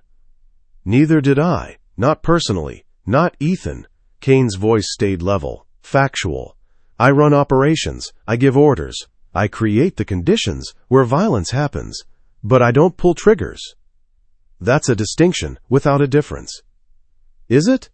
Because, from where I'm standing, you're planning to destroy me psychologically for crimes I didn't personally commit. That makes you just as complicit in this cycle as I am. Sienna wanted to argue, wanted to explain why he was wrong, why her motivations were pure, why revenge was different from justice, was different from the calculated violence of organized crime. But the words wouldn't come, because he was right. She was using her training, skills developed to help people heal from trauma, to intentionally inflict trauma. Was planning a man's psychological destruction based on circumstantial connection to her brother's death. Was becoming exactly the kind of person she'd spent her career trying to understand and stop. I hate you, she whispered. No, you don't. Kane reached up, tucked a strand of hair behind her ear. The gesture was gentle, devastating. You hate that I'm making you question yourself. That's different. Don't touch me. Why? Because it breaks your concentration. Because you can't maintain professional distance when I'm this close. Because it's not real. She stepped back. Hit the window. Nowhere to go. This, us, none of it is real. It's all performance, strategy, manipulation. What if it doesn't have to be? The question stopped her breath. Kane moved closer, not caging her in, but close enough that she felt the heat radiating off his skin. Close enough to see the faint scar above his left eyebrow. Close enough that if she leaned forward even slightly, they'd be touching. What if, he said quietly, we both stopped pretending, just for tonight? No games, no strategy, no psychological warfare, just honesty. I don't know how to do that with you. Try. Sienna looked up at him.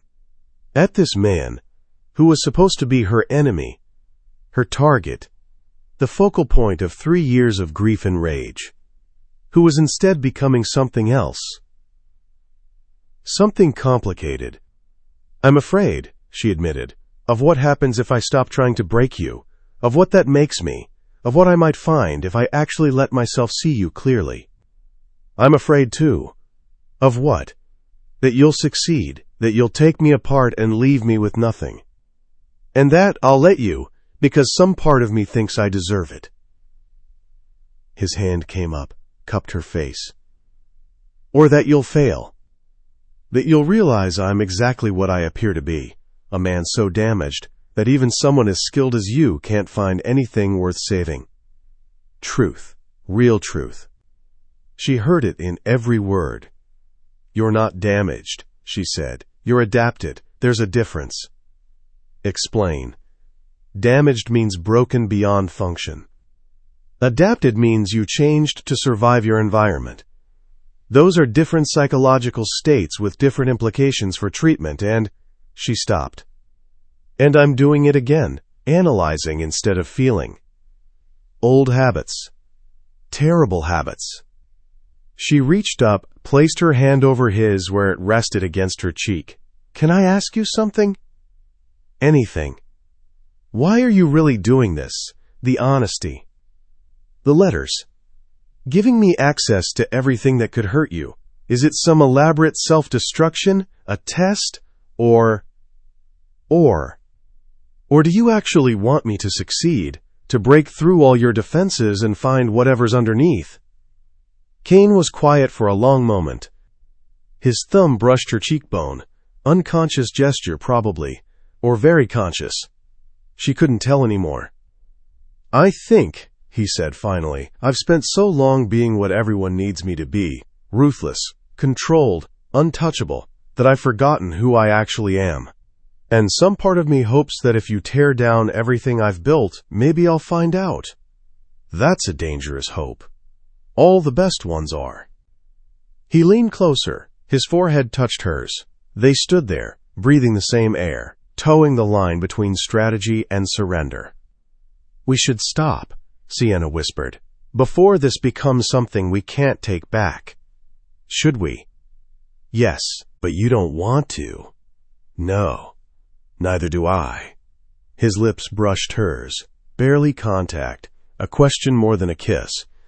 Sienna could have pulled away. Should have. This was the moment, the clear dividing line between professional and personal, between manipulation and genuine connection. She kissed him back instead. It wasn't gentle, wasn't careful. 3 days of tension and confusion and unwanted attraction condensed into desperate contact, his hands tangled in her hair. Her fingers dug into his shoulders. They collided like disasters, all the control they'd both maintained shattering into something raw and honest and terrifying. Kane backed her against the window. The glass was cold against her shoulders, contrast to the heat of his body pressed against hers. She made a sound, half gasp, half surrender, and felt him smile against her mouth. "Still hate me?" he murmured. "Completely." "Good." He kissed her jaw, her throat, the sensitive spot below her ear that made her knees weaken. "Hate me all you want. Just be honest about it." Sienna's hands found his chest. She could feel his heart racing. Her own matched it. Rapid, arrhythmic, the physical manifestation of losing control. This was a mistake, a catastrophic, career-ending, mission-destroying mistake. She didn't care. Her hands moved lower. Found the waistband of his pajama pants. His breath hitched. "Sienna." "Don't." She met his eyes. "Don't think. Don't analyze. Don't make this into strategy. Just what? Just be here, with me, nothing else." Something shifted in his expression, the last layer of performance falling away, leaving only the man underneath, damaged and adapted and absolutely present. "Okay," he said simply. He lifted her. She wrapped her legs around his waist, trusting him to hold her weight. He carried her to the couch, closer than either bedroom, neutral territory in their shared space, and lowered them both down without breaking contact. The robe came off easily. His hands found bare skin and she gasped at the contact. No calculation in his touch, no technique, just want. "Tell me to stop," he said against her collarbone. "Tell me this is a mistake, and we should maintain professional boundaries, and I'll stop." "It is a mistake." His hands stilled, started to pull away. "But I don't want you to stop." The permission was all he needed. His mouth found hers again, while his hands mapped territory that should have been forbidden. The curve of her waist, the hollow of her throat, everywhere that made her breath catch and control slip further away. Sienna had spent years studying human behavior, understanding desire, attachment, the neurochemistry of attraction. Could explain in clinical terms exactly what was happening, dopamine flooding her system, oxytocin building false intimacy, basic biology overriding higher cognition. Knowing didn't help. Didn't make this less consuming, didn't make her want him less. She pulled at his pajama pants. He helped, shrugging them off with efficiency that suggested he wanted this as much as she did. Wanted her, not the psychologist or the weapon or the role she was playing. Just her. When he positioned himself between her thighs, he paused. "Look at me." She did. Met those gray eyes that she'd spent days analyzing, trying to find weakness in. "This matters," he said. "I need you to know that. Whatever happens tomorrow, whatever games we play, whatever roles we resume, this matters." "I know." "Do you?" "Yes." She pulled him closer. "I know. That's what terrifies me." He pushed inside her slowly, watching her face, cataloging every response the way she'd cataloged his. Turnabout. Fair play. Devastating. Sienna's head fell back. This wasn't the detached physical release she'd expected. This was connection. Real. Terrifying. Impossible to deny. Every movement synchronized. Every touch deliberately chosen to elicit response. He was good at this. Of course he was. Kane approached everything with the same focused intensity. Chess, piano, psychological warfare, sex, learning the patterns, mastering the technique. But there was something else here too, something beyond technical skill. The way he breathed her name like prayer. The way his hands shook slightly when they traced her spine. The way he looked at her like she was the only thing in the world that mattered. Sienna, his voice was ragged. I can't. I know, me neither. They moved together. No more strategy, no more control. Just sensation and honesty and the terrifying intimacy of being completely seen. When she came apart, she took him with her. Felt him shudder against her. Felt his hands tighten on her hips. Felt the exact moment his control shattered into something real. They stayed tangled together after, breathing hard, neither willing to move first and acknowledge what they'd just done. Finally, Kane shifted. Pulled her against his chest. His heart was still racing under her cheek. That was a mistake, she finished. I was going to say inevitable. Same thing. No, his hand stroked her hair, gentle. Mistakes are accidents. This was a choice. We both chose it. Doesn't make it less complicated. Nothing about us is simple, Sienna. Might as well accept that now. She should get up, return to her room, re-establish boundaries before this became something neither could take back. Instead, she closed her eyes, let herself be held, just for a moment. What happens now? She asked quietly.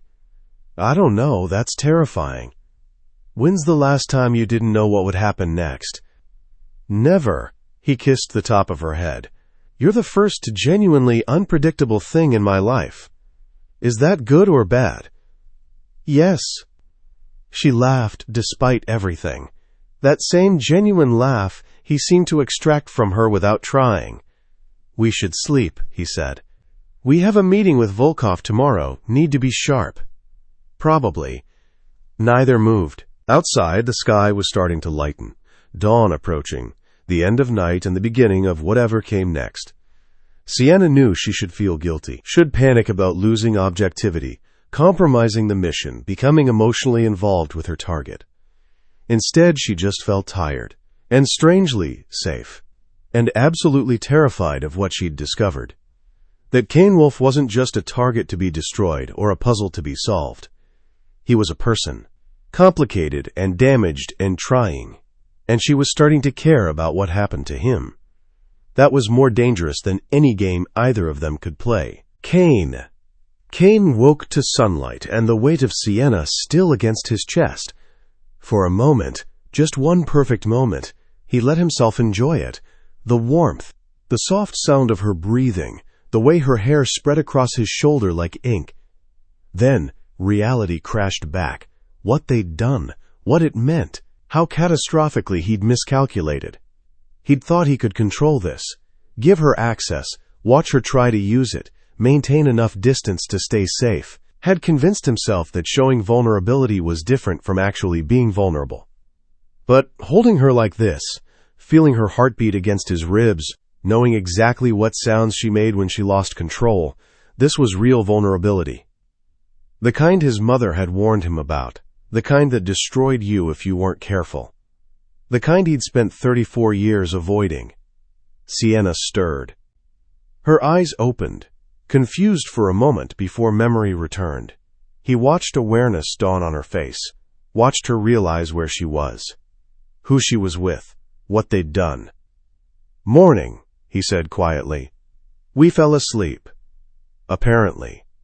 She started to pull away. He let her go immediately, didn't try to hold on. That would have been too revealing. She sat up, wrapping the robe around herself like armor. Her hair was a mess, makeup completely gone. She looked younger, unguarded. Beautiful. This can't happen again, she said. Agreed. I'm serious, Kane. Last night it was a mistake. We got caught up in the moment and it was honest," he interrupted. "Maybe the only honest thing either of us has done since we met. Don't diminish it by calling it a mistake." "What would you call it?" "A complication." He stood, pulled his pajama pants back on. "An incredibly dangerous, potentially catastrophic complication that we both chose anyway. That doesn't make it better. It makes it true." Sienna stood as well, started walking toward her bedroom, stopped at the threshold. "I can't do this," she said without turning around. "The back and forth. The honesty and strategy, and not knowing which is which. I need boundaries, clear lines, rules." "What kind of rules?" "No more late-night conversations. No more showing me personal things. No more," she gestured vaguely at the couch, "that. We maintain professional distance. Perform for the cameras and witnesses, but in private we stay separate." It was logical, smart, exactly what they should do. Kane hated it. "Okay," he said anyway, "if that's what you need." "It is." "Then we'll establish boundaries. Professional marriage. No complications." She nodded, started to leave. "Sienna?" She looked back. "Last night mattered," he said. "I know you want to pretend it didn't. That it was just physical. But it mattered. At least to me." Her expression cracked. Just for a second. Long enough for him to see that it mattered to her too, no matter how much she wanted to deny it. "That's what scares me," she whispered. Then she disappeared into her room. The door closed with a soft click that sounded like finality. Kane stood alone in the sitting room as morning light filled the space. He should feel relieved. She was establishing exactly the boundaries he'd need to maintain control, to keep this from becoming something that could actually hurt him. Instead, he felt hollow, like he'd glimpsed something real and watched it slip away before he could fully grasp it. His phone buzzed. Garrett. "Volkov meeting is at 10. He's bringing the Petrov brothers. Should be interesting." Kane typed back, "Define interesting." The kind where everyone leaves alive but nobody's happy about it. Perfect. Because what his day really needed was navigating a meeting with Dmitry Volkov and 3 men who'd crashed his wedding reception specifically to threaten his wife. He pulled up the security footage from last night, watched himself and Sienna on the couch, the way they'd moved together. The moment everything had shifted from strategy to surrender. Then he deleted it. Some things didn't need to exist as evidence. Some moments should live only in memory, perfect and untouchable and absolutely off-limits for later analysis. He showered, dressed in his usual armor, Tom Ford suit, perfect tie, Italian leather shoes.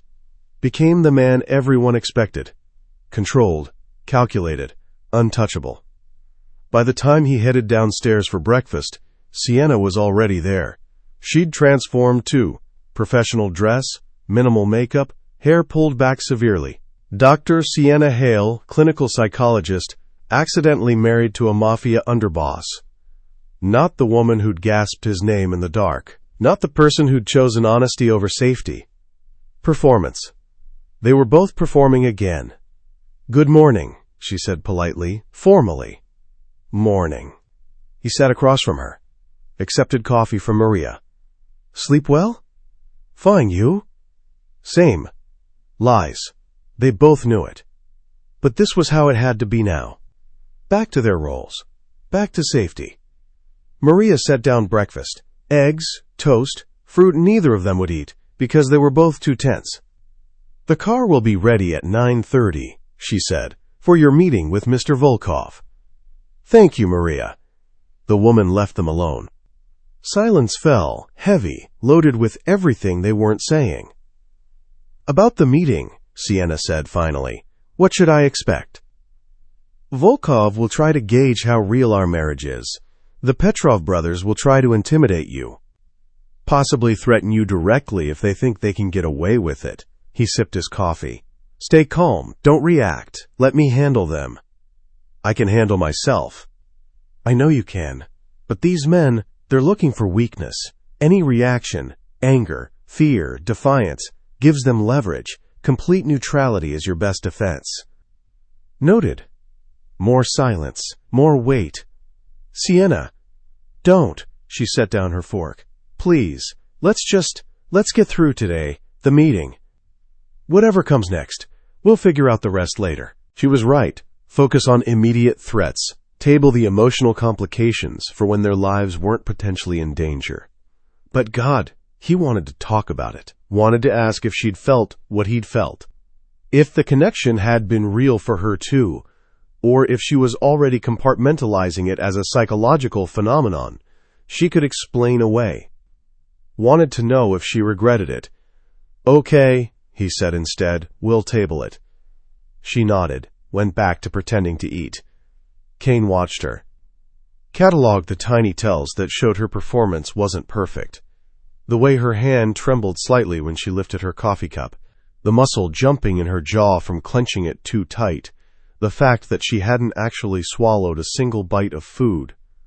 She was terrified. Of the meeting, maybe, but also of this, whatever this was between them. Good, at least they were both scared. That felt honest.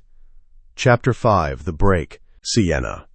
The conference room occupied the top floor of a building Kane apparently owned in downtown Manhattan. Floor-to-ceiling windows offered views of the city that probably cost more per square foot than most people made in a year. The table was glass and steel, modern, cold, designed to make people uncomfortable. Sienna sat beside Kane, hands folded in her lap, projecting calm she absolutely didn't feel. Across from them, Dmitry Volkov held court like a king granting audience. The Petrov brothers flanked him, Victor looking bored, Alexei cracking his knuckles periodically, Mikhail watching Sienna with an intensity that made her skin crawl. Thank you for coming, Volkov said as if they'd had a choice. I thought it prudent we discussed the new arrangement. Our marriage isn't new, Kane said smoothly. We've been legally bound for 4 days now. Legally, yes, but in practice? Volkov smiled. That remains to be seen. I'm not sure what you're implying. I'm implying nothing. I'm observing. Your marriage was arranged to solidify alliances between families. But alliances require trust. And trust... He looked directly at Sienna. Trust requires proof. What kind of proof? She asked before Kane could respond. Volkov's smile widened. She speaks. How refreshing. So many mafia wives are decorative but silent. I'm not most wives. No, you're not. Dr. Sienna Hale, clinical psychologist, Stanford Ph.D., former Department of Defense consultant specializing in, he pulled out reading glasses, consulted a folder, trauma-based behavioral modification and psychological operations. Quite the resume. Sienna's pulse spiked, but she kept her expression neutral. I had a career before my marriage. Is that unusual? Not unusual. Just interesting. Particularly given your specialty. One might wonder why a woman skilled in psychological manipulation would marry into a crime family. One might also wonder why you're questioning my husband's choice of bride, she said calmly, unless you're suggesting he lacks judgment. The temperature in the room dropped 10 degrees. Kane's hand found hers under the table. Warning or support, she couldn't tell. But Volkov laughed. Spirit. I like that. You'll need it, married to Kane. I'm managing. Are you? Mikhail leaned forward. Because we've heard rumors. About your brother. About your connections to Marcus Hale. About why you might have ulterior motives for this marriage. Sienna met his gaze steadily. My brother died 3 years ago in a random act of violence. My uncle runs a consulting firm. And my motivations are my own business. Are there other rumors I should address? Or can we move past this tedious inquisition? Careful, Mikhail said softly. Disrespect has consequences. So does insulting a man's wife at a business meeting. Kane's voice was quiet. Dangerous. We're here because Volkov requested a discussion about territorial agreements, not to have my marriage interrogated by men with no stake in it. Victor, who'd been silent until now, spoke up. "We all have stakes in it, Kane. Your marriage to Marcus Hale's niece creates complications. If she's here as a spy, if this is some elaborate setup, it affects all of us." "She's not a spy." "How do you know?" "Because I know." Kane's hand tightened on hers. "And because if anyone in this room had actually bothered to do their homework instead of listening to rumors, you'd know that Dr. Hale was approached by Volkov for this arrangement. Not the other way around." All eyes turned to Volkov. The older man shrugged. "Marcus Hale approached me, actually. Said his niece was interested in marriage. Wanted security. Understood the nature of our world. I vetted her credentials and suggested her to Kane as a suitable match." "Convenient," Alexei muttered. "Convenient for whom?" Sienna asked. "I married Kane knowing exactly who and what he is. I signed a prenuptial agreement that gives me nothing if the marriage ends. I moved into his home, accepted his family name, and agreed to play whatever role is required publicly. If I'm a spy, I'm a terrible one." "Or a very good one," Mikhail said. "Playing the long game." Kane stood. "We're done here." "Sit down," Volkov said sharply. "We're not finished." "Yes, we are. You called this meeting to determine if my marriage is real, to see if my wife is a threat. I've answered your questions. She's answered your questions. If that's not sufficient, then we have nothing more to discuss." "Kane!" "No." He pulled Sienna to her feet. "I don't owe you proof of my marriage. I don't owe you explanations about my wife's background. And I sure as hell don't owe you the courtesy of sitting here while you insult both of us." "This is a mistake," Victor said quietly. "Maybe. But it's mine to make." Kane guided Sienna toward the door. She moved with him, heart pounding, adrenaline flooding her system. They made it to the elevator before Volkov's voice stopped them. "One more thing." Kane didn't turn around. "What?" "There's been activity. Financial movements. Someone's been making quiet moves against your operations. Diverting shipments. Turning informants. Very professional. Very careful." "And you think it's my wife?" "I think it's interesting timing. That's all." Kane did turn then. "If you have evidence, present it. If you have accusations, make them clearly. But don't stand there implying threats about my wife without backing them up." "I'm not threatening." Volkov spread his hands. "I'm warning. Someone is moving against you, and until we know who, everyone close to you is suspect, including her." The elevator arrived. Kane pulled Sienna inside. The doors closed on Volkov's calculating expression, and the Petrov brothers' hostile stares. Sienna waited until they were alone and descending before she spoke. "That was orchestrated." Kane's jaw was tight. "Every second of it. Volkov wasn't trying to assess our marriage. He was establishing doubt, making sure everyone in that room questions your loyalty to me." "Why?" "Because if I can't trust you, I'm vulnerable, distracted, easier to manipulate." He pulled out his phone, typed rapidly. "And if you're a spy, then everything I tell you, every operation you see becomes compromised." "But I'm not." "I know you're not working for Volkov or the Petrovs." He looked at her. "The question is whether you're working for Marcus." Sienna's breath caught. "I told you. You told me you came here to destroy me, that Marcus gave you proof connecting me to your brother's death, that this marriage was your opportunity for revenge." His eyes searched hers. "Were you lying about that? Or was that the truth?" She should lie.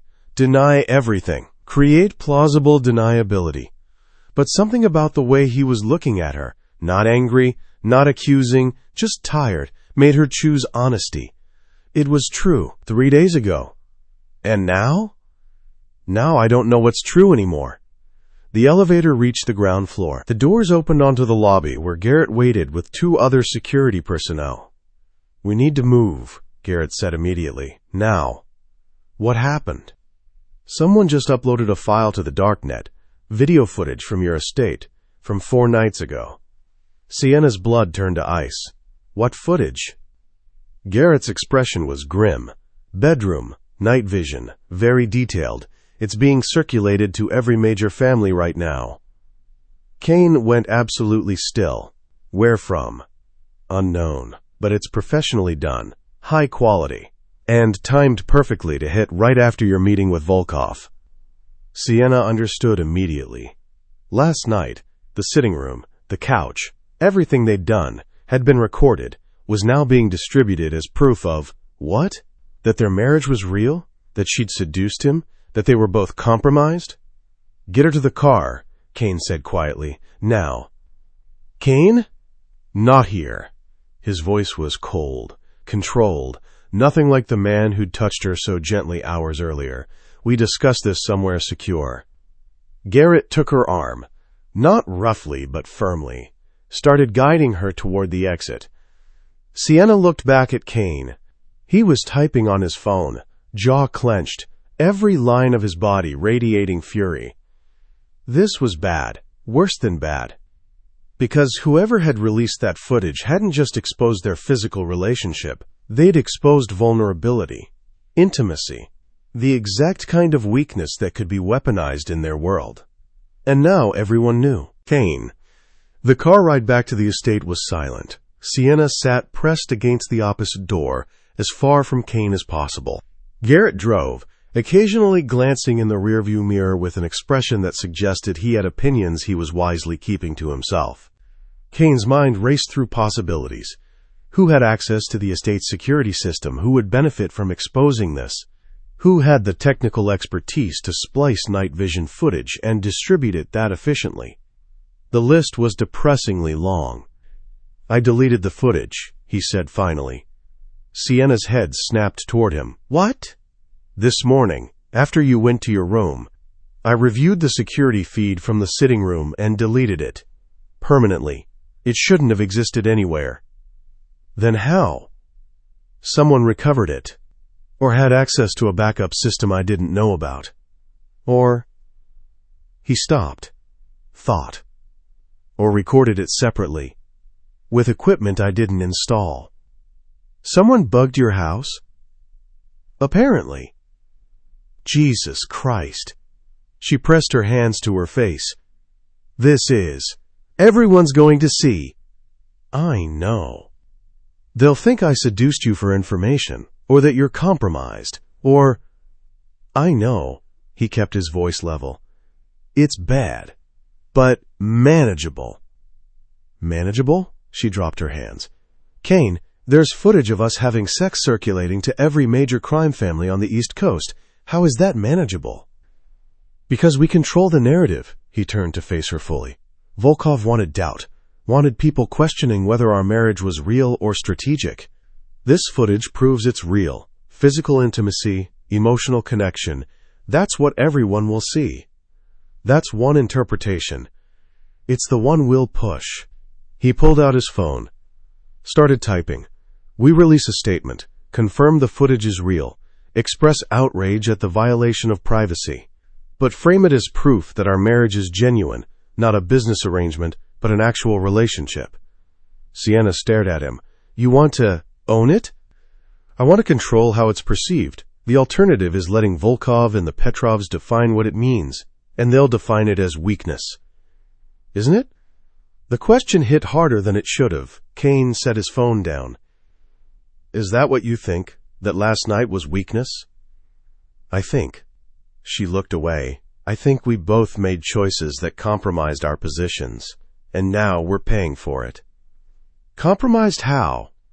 You showed me vulnerability. I responded to it. We both let our guards down, and now there's evidence of it being distributed to people who will absolutely use it against us. Her voice was steady, but he heard the tremor underneath. That's the definition of weakness in your world. It's also the definition of trust. We don't trust each other. Don't we? He reached for her hand. She pulled away. Sienna, don't. Her voice cracked. Don't make this into something it wasn't. Last night was a mistake. We both know it. And now that mistake is public, and we need to focus on damage control instead of... She stopped, breathed. Instead of pretending it meant something.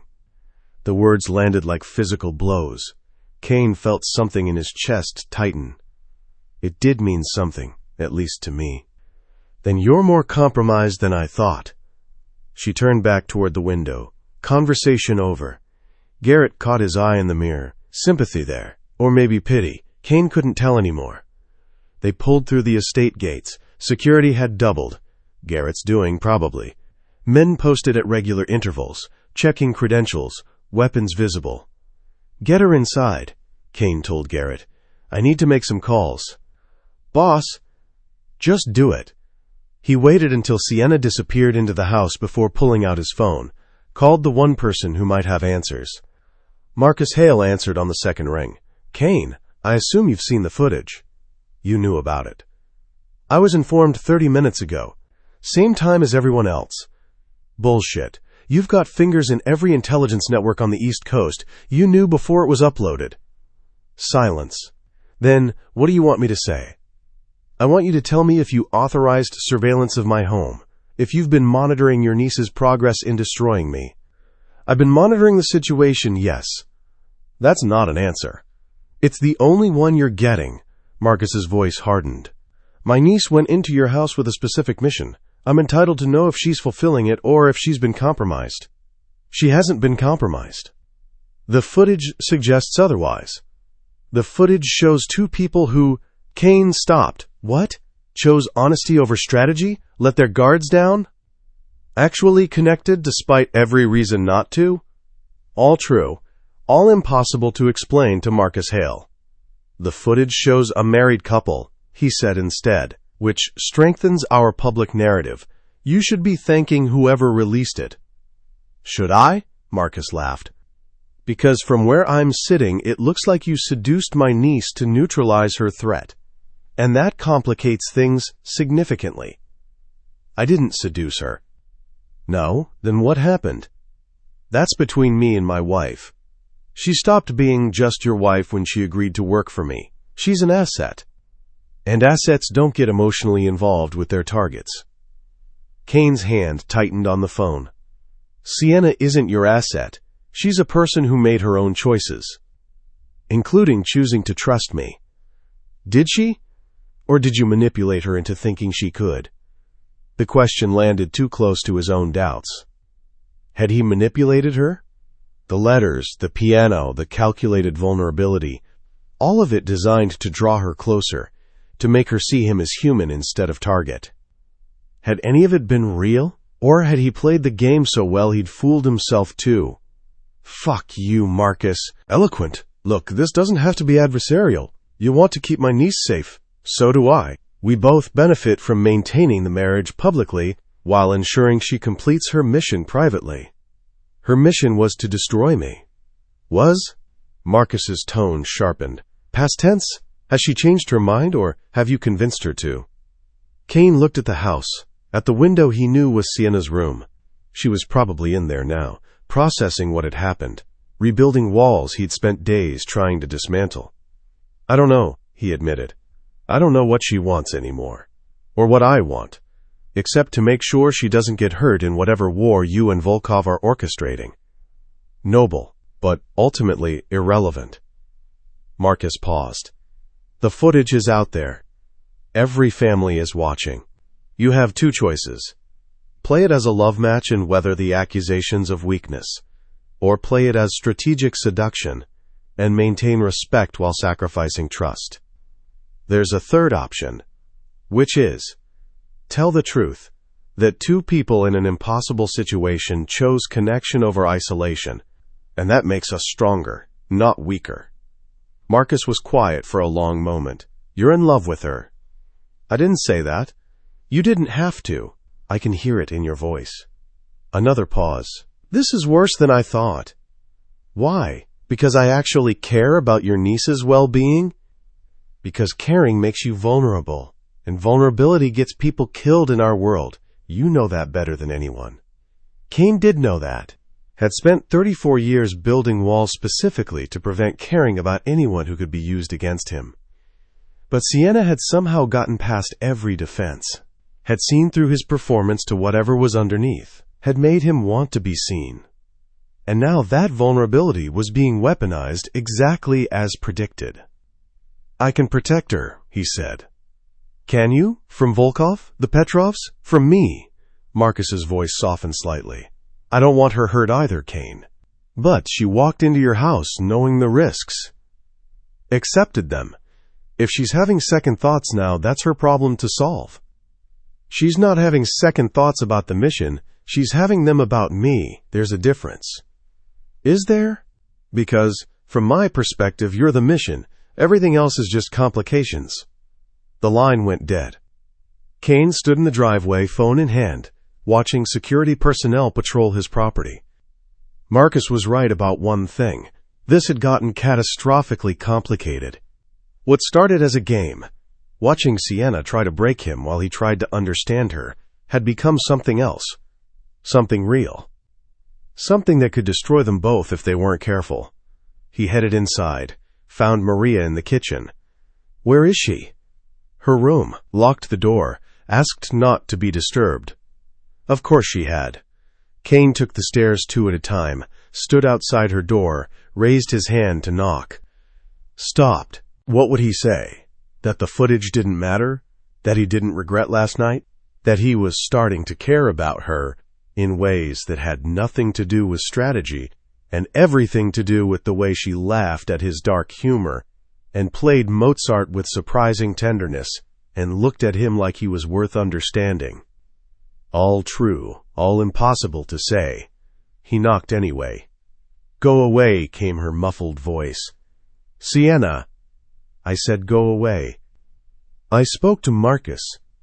Silence, then footsteps. The lock clicked. The door opened a crack. She looked destroyed, eyes red from crying. She'd been crying. Makeup gone, hair loose, the armor completely stripped away. "What did he say?" Her voice was hoarse. "That you're his asset. That emotional involvement compromises the mission.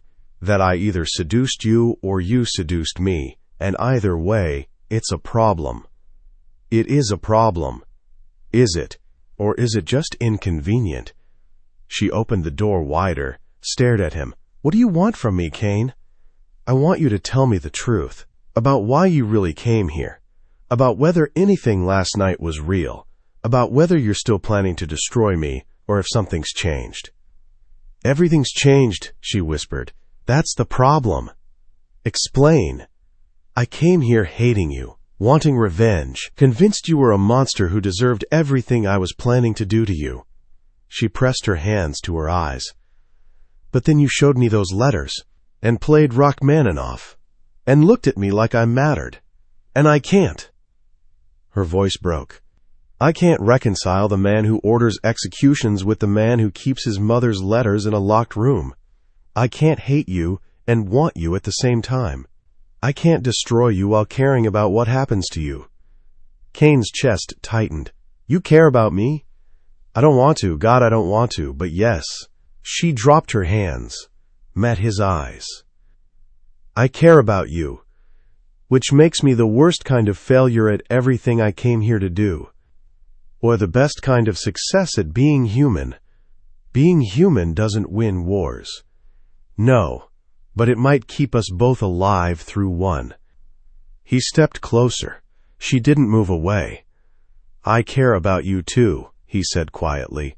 "Didn't plan to, didn't want to, but somewhere between your third manipulation attempt and watching you read my mother's letters like they mattered, I started caring. This is insane. Completely.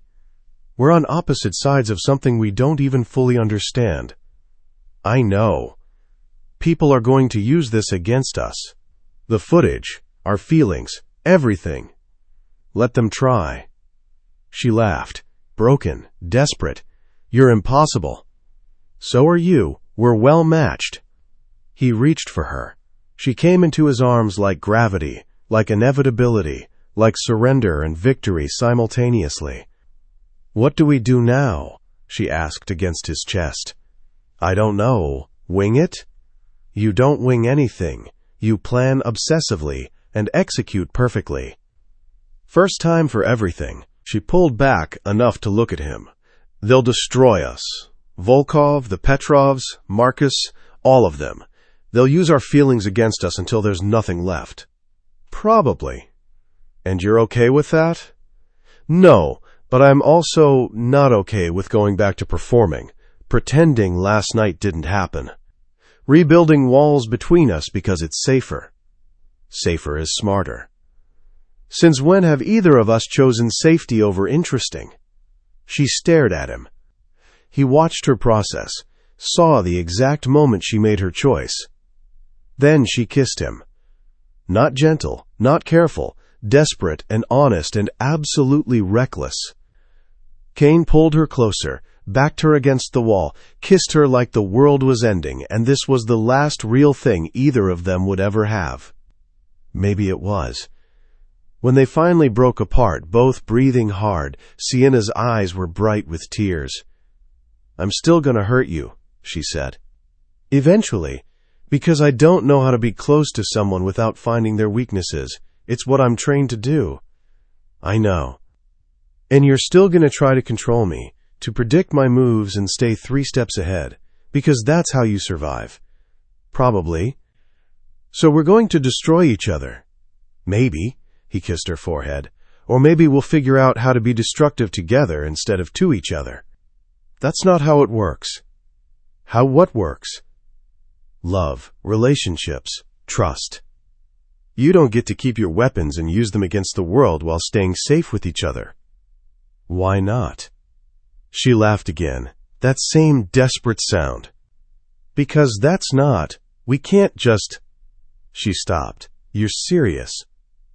"Completely. We're both dangerous people who hurt others professionally. Why can't we direct that danger outward while being honest with each other privately?" "Because honesty requires vulnerability, and vulnerability gets exploited." "Not if we both choose not to exploit it." "That's naive." "Or revolutionary." He cupped her face. "I'm not asking you to stop being who you are, Sienna. I'm asking you to consider being that person with me instead of against me." "I don't know if I can." "Try. Just try.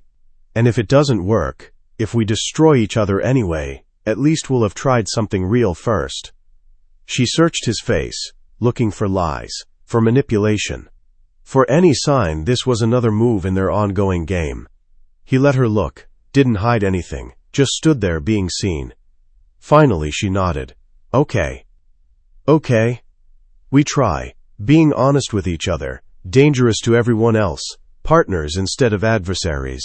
She took a shaky breath. "But the second you use this against me—" "I won't." "You don't know that." "Neither do you. That's what makes it trust." Chapter 6. Truth and Consequences. Sienna. The footage hit the news cycles by noon.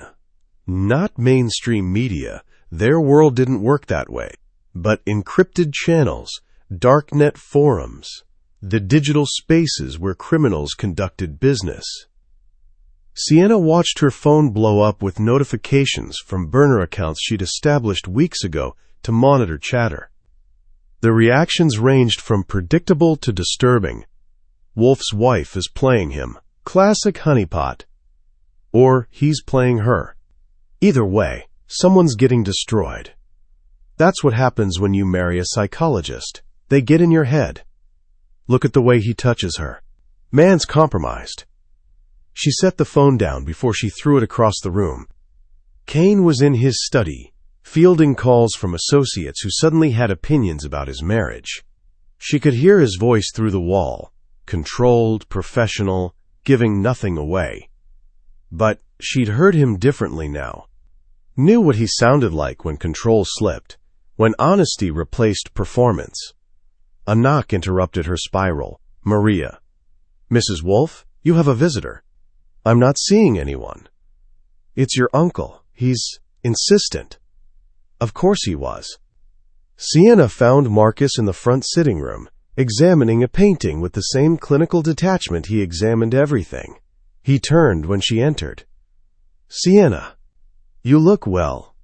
Cut the pleasantries. Why are you here?" "To assess the situation, and to remind you of certain obligations." He gestured for her to sit.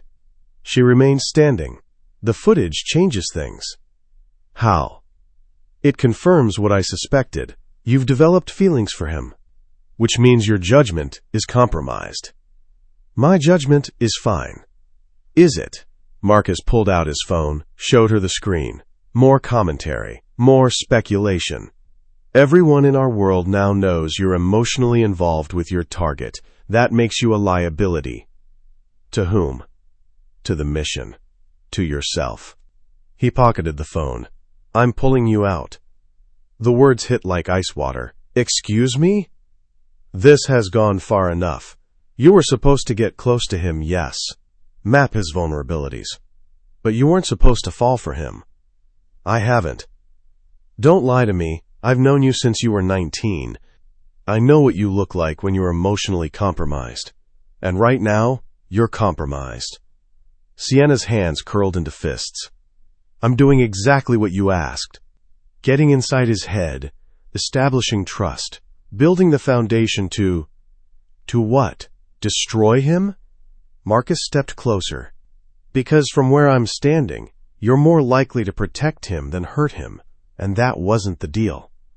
The deal was to find out what he knows about Ethan's death. I'm still doing that. Are you? Or are you trying to convince yourself he's innocent because you've developed feelings that make his guilt inconvenient? The accusation stung because it was partially true. She had been looking for evidence of innocence, had wanted desperately to find proof that Cain wasn't responsible, that her growing feelings weren't a betrayal of Ethan's memory. I want the truth, she said carefully. Whatever that truth is. No, you want absolution. You want me to tell you it's okay to care about him because he didn't actually pull the trigger. But that's not how this works. Then how does it work, Marcus? Because right now it feels like you're moving goalposts. First you wanted me to destroy him. Now you want me to pull out because I'm getting too close. Which is it? I want you safe. And you're not safe there. Not anymore. I'm safer with Cain than I've ever been with you. The words were out before she could stop them. True, but dangerous. Marcus's expression hardened. Careful, Sienna. You're talking to the man who gave you purpose after your brother died.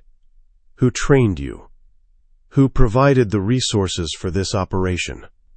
You gave me a target for my grief. That's not the same as purpose. And what has Cain given you, besides Stockholm Syndrome masquerading as romance? Honesty, vulnerability, the choice to be more than your weapon. He's manipulating you. So were you. Silence fell between them, heavy, loaded with years of complicated history. I raised you better than this, Marcus said finally. You didn't raise me, you recruited me. There's a difference. Semantics. Truth, Sienna met his eyes. I'm not pulling out. I'm seeing this through. And when I have answers, real answers about what happened to Ethan, then we'll discuss what comes next. You're making a mistake. Probably, but it's mine to make. Marcus studied her for a long moment. She could practically see him calculating angles, assessing risks, deciding how to regain control of the situation. Fine, he said. Stay. Get your answers. But know this. If Cain Wolf is responsible for your brother's death, even tangentially, I expect you to follow through, no matter what feelings you've developed. And if he's not responsible, then you walk away. From him, from this marriage, from all of it. Why? Because he's still a criminal. Still orders executions. Still participates in a system that gets innocent people killed. Marcus's voice softened slightly. Your brother died because of that system, Sienna. Even if Cain didn't pull the trigger, he's complicit in the violence that took Ethan from us. The logic was sound. The argument compelling. Everything Marcus said was objectively true. But it also ignored every complication, every nuance, every moment of genuine connection she'd found with Cain. I'll get you answers, she said instead of arguing. That's all I can promise. Then get them quickly, before this situation deteriorates further. He left without another word. Sienna stood alone in the sitting room, hands shaking, mind racing. She needed information, real information, about what actually happened the night Ethan died. and there was only one person who might have it: Kane. Kane found Sienna in the library an hour later, surrounded by laptops and files. She'd changed into comfortable clothes: leggings, oversized sweater, hair pulled back, her work uniform. "What are you doing?" he asked. "Research. I need to know exactly what happened the night my brother died. Every detail, every person involved, everything." He walked closer. Saw police reports on one screen, news articles on another, what looked like surveillance footage on a third. "Sienna, don't tell me to let it go. Don't tell me it doesn't matter. I need to know." "I was going to say I'll help." She looked up, surprised. "Why?" "Because you'll drive yourself crazy trying to piece this together alone, and because I want you to have answers. Real ones, not speculation or rumor. Even if those answers implicate you? Especially then. I told you I'd be honest with you. That includes the ugly parts." Sienna stared at him for a long moment, then nodded toward the empty chair. "Sit. Tell me what you know." Kane pulled one of the laptops toward him. "What's the date?" "March 15th, 3 years ago." He pulled up his organization's operational logs from that period. The legitimate ones first, then the encrypted backups that tracked less legal activities. "March 15th, he said, scrolling. "We had a shipment coming through that warehouse. Electronics. Officially, the actual cargo was weapons, prescription medications, diverted from legitimate supply chains, resold on the black market." He showed her the manifest. "The shipment was delayed, arrived 6 hours late, which put the delivery right around the time your brother was killed. So he was there, at the warehouse, during your operation." "Possibly. The police report says he was shot in the alley behind the building, 2 blocks from the main entrance." "By whom?" Kane pulled up another file. "The shooter was never identified, but we had 4 people working that shipment. I can give you their names." He rattled them off. Sienna typed them into her own system, cross-referencing with databases Kane didn't want to know how she'd accessed. "2 of them are dead," she said after a moment. "One died in prison 2 years ago. The other was killed in an unrelated gang dispute." "Which leaves 2. Marcus Reeves and Victor Sokolov." Kane went very still. "Victor, as in Victor Petrov's cousin, yes." Sienna looked at him. "Did you know?" "That Victor Sokolov worked for me 3 years ago? Yes.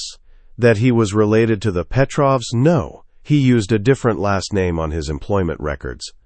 "Convenient. Or intentional." Kane's mind raced through implications. "If Victor was working for me while feeding information to the Petrovs, then he could have orchestrated my brother's death to create conflict between our families."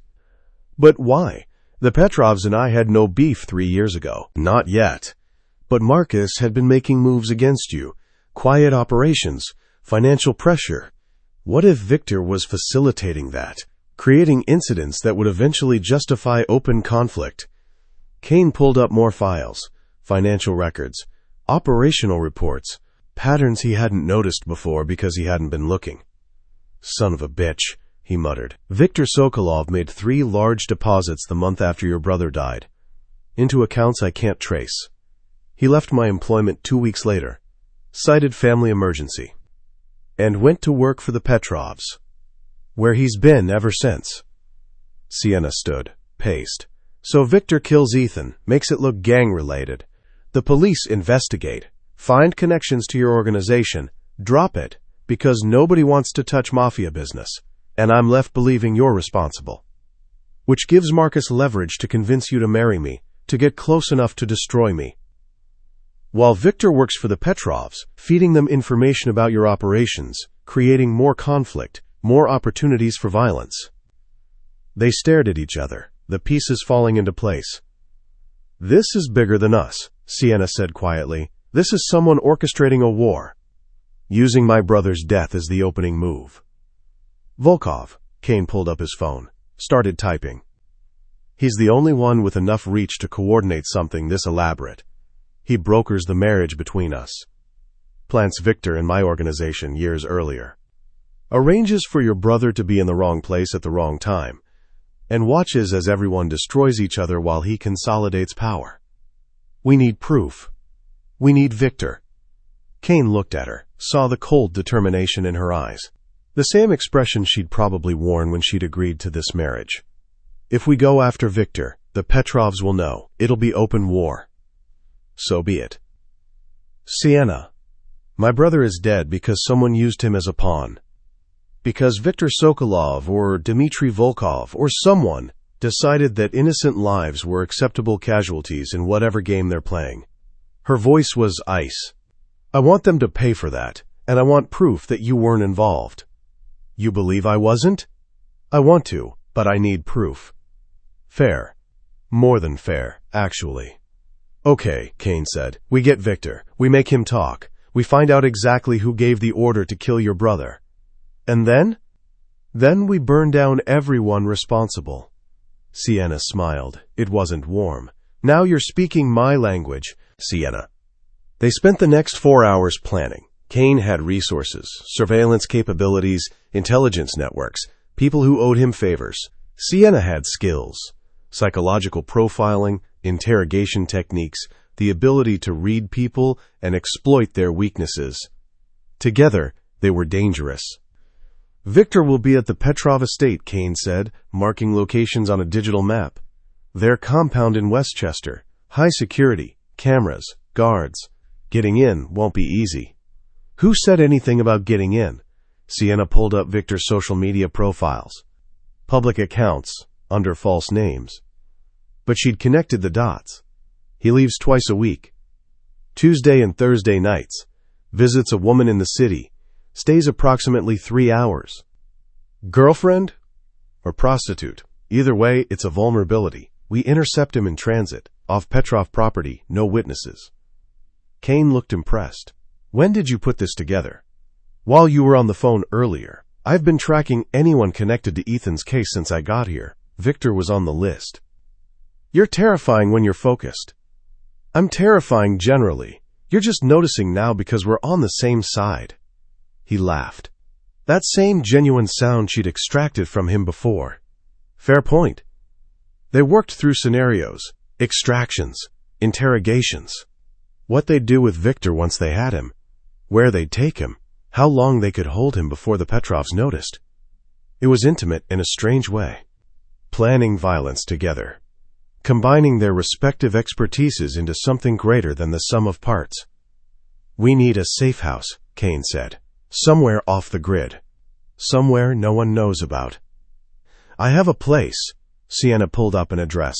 Cabin upstate, registered under a shell corporation, no connection to me or Marcus. I've been maintaining it as an emergency extraction point. You plan for everything. I plan for failure. Plan for needing to disappear if this went wrong. And now? Now I'm planning for success, which looks different than I expected. Kane reached across the table, took her hand. We're really doing this, declaring war on Volkov and the Petrovs. You're already at war. You just didn't know it. And you? What are you declaring? Sienna considered the question. 3 days ago she'd have said revenge. Justice for Ethan. The destruction of everyone responsible. Now? Partnership, she said, with you, against everyone trying to use us. That's a significant shift from trying to destroy me. I'm adaptable. He smiled, brought her hand to his lips, kissed her knuckles. Yes, you are. The moment stretched, comfortable, real.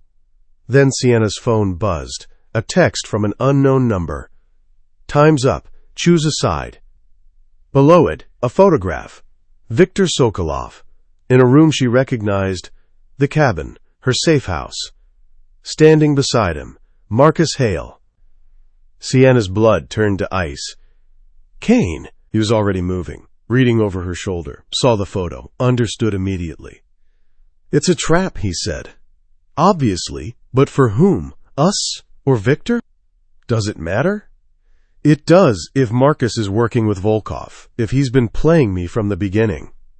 Another text. Midnight. Come alone, or the proof you want dies with Victor. They want to separate us, Kane said. Classic strategy: isolate, divide, conquer. So we don't separate. They'll be expecting that. Good, Sienna stood. Let them expect it. Let them plan around it. And then we do something they can't plan for. Which is? She met his eyes. We tell the truth, all of it, to everyone. Explain. Volkov's power comes from information asymmetry. He knows things we don't. Marcus does too.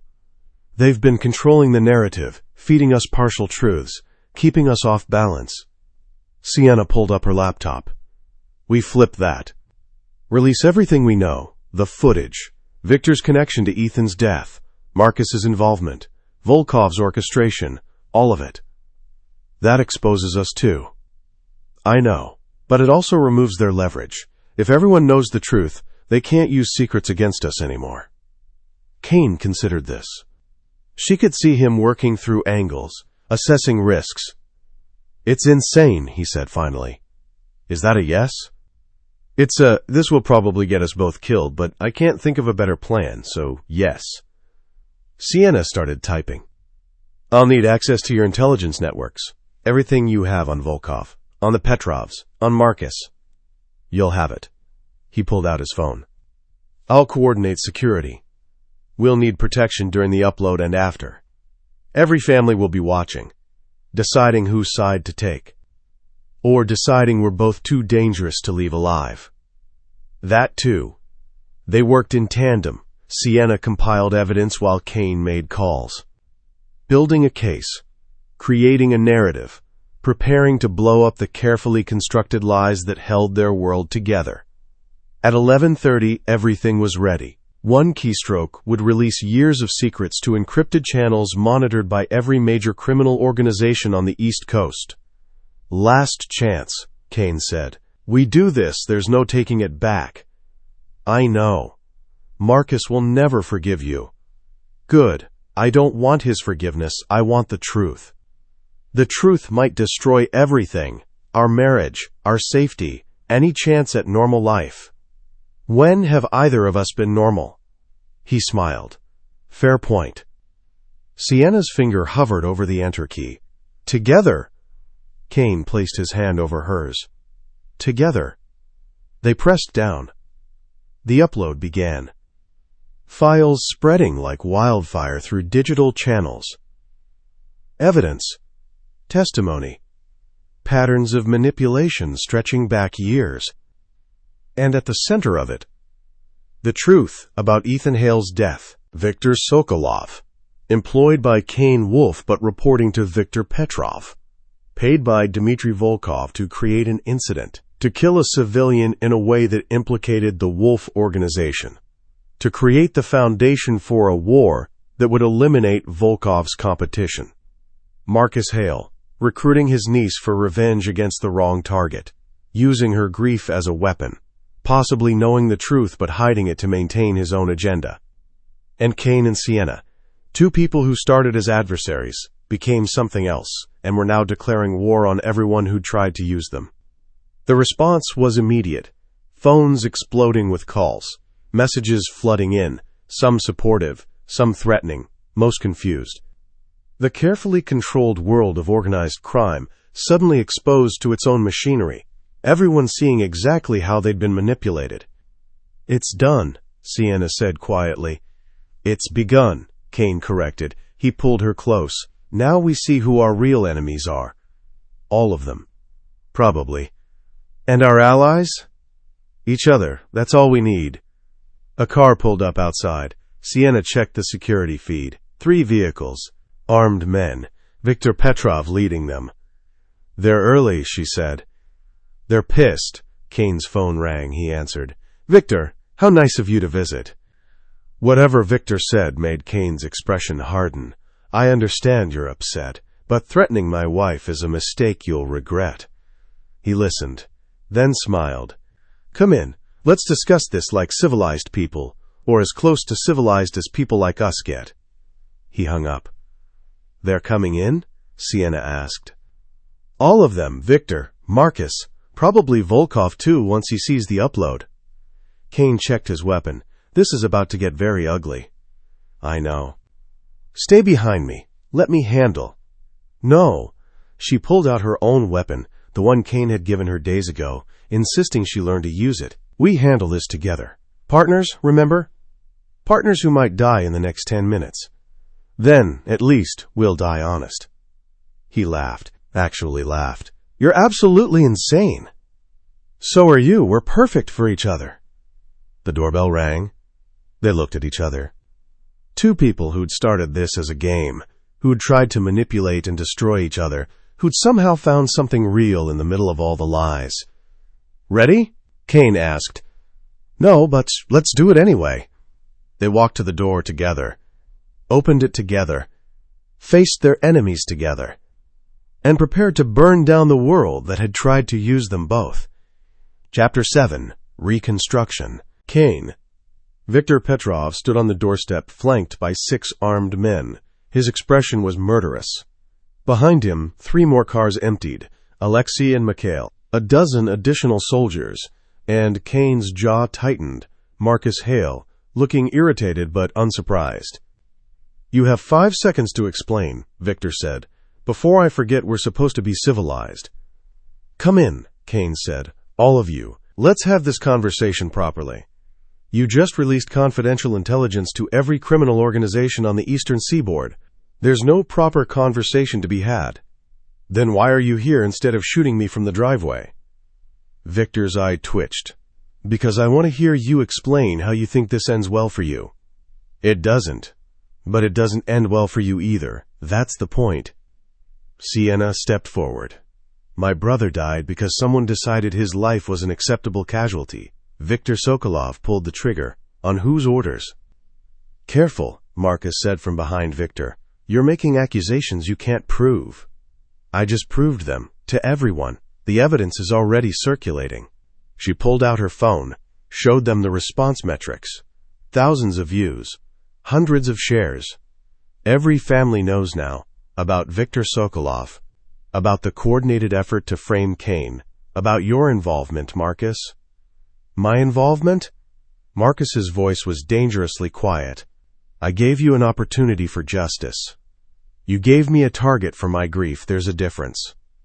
Enough. Dmitry Volkov emerged from the last vehicle. He moved slowly, using a cane. An affectation, Kane knew. The man was perfectly healthy. The cane was theater. This posturing is tedious. We all know what happened here. Do we? Kane asked. You fell in love with your wife, Volkov smiled, and she with you, despite your best efforts to remain professional, despite the mission, despite everything sensible. He climbed the steps. Love makes people stupid, reckless. It's why I've avoided it for 73 years. You didn't avoid it, Sienna said quietly. You just killed everyone you might have loved before it could become a weakness. Volkov's smile widened. Perceptive. Yes, I did. Because I understood something you two are learning now. In our world, love is ammunition, and you just handed everyone loaded weapons. Or, we removed ammunition from everyone's arsenal, including yours. Explain. Kane stepped forward. You orchestrated Ethan Hale's death to create conflict. To push Sienna toward me with revenge as motivation. To arrange our marriage so you could watch us destroy each other while you consolidated power. But it didn't work. We figured it out, and now everyone knows. Do they?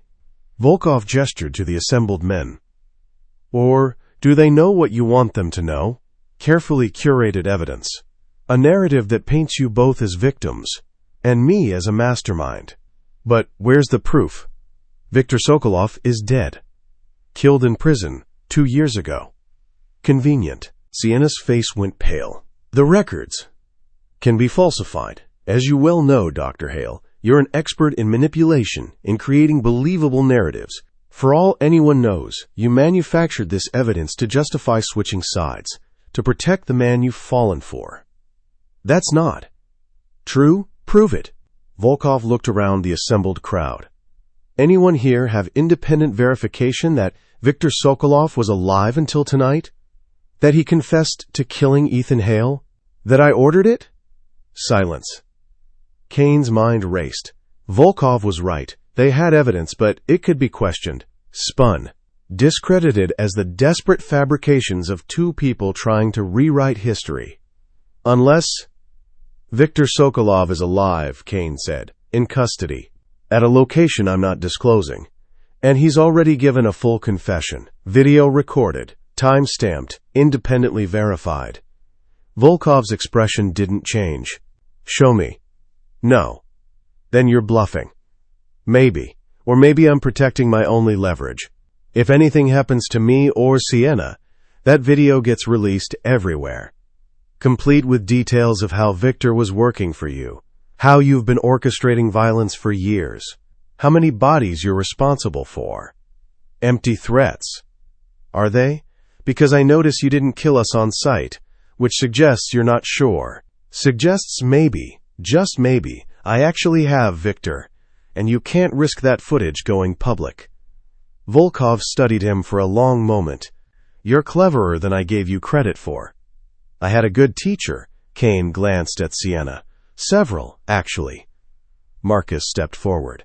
Sienna, this has gone far enough. Come home. We'll fix this. Find another way. Another way to what? To destroy Kane? To avenge Ethan by killing someone who wasn't responsible?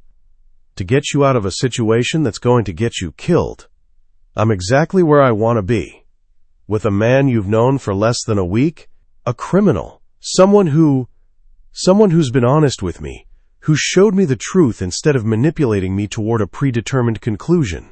She moved closer to Kane. You used my grief, Marcus. You used my love for my brother to turn me into a weapon. That's unforgivable. I gave you purpose. You gave me a target. Kane gave me a choice. The words hung in the air. Definitive. Final. Marcus's expression hardened. Then you've chosen. I have. And you understand the consequences. Better than you do, apparently. Volkov laughed. This is delightful, truly. The psychologist and the underboss against the world. It's like a romance novel written by someone with a death wish. We're not against the world, Kane said. We're against you. There's a difference. Is there? Because from where I'm standing, you've made enemies of every major family on the East Coast. The Petrovs want you dead for releasing intelligence about Victor. Marcus wants his niece back and you out of the picture. And I... Volkov smiled.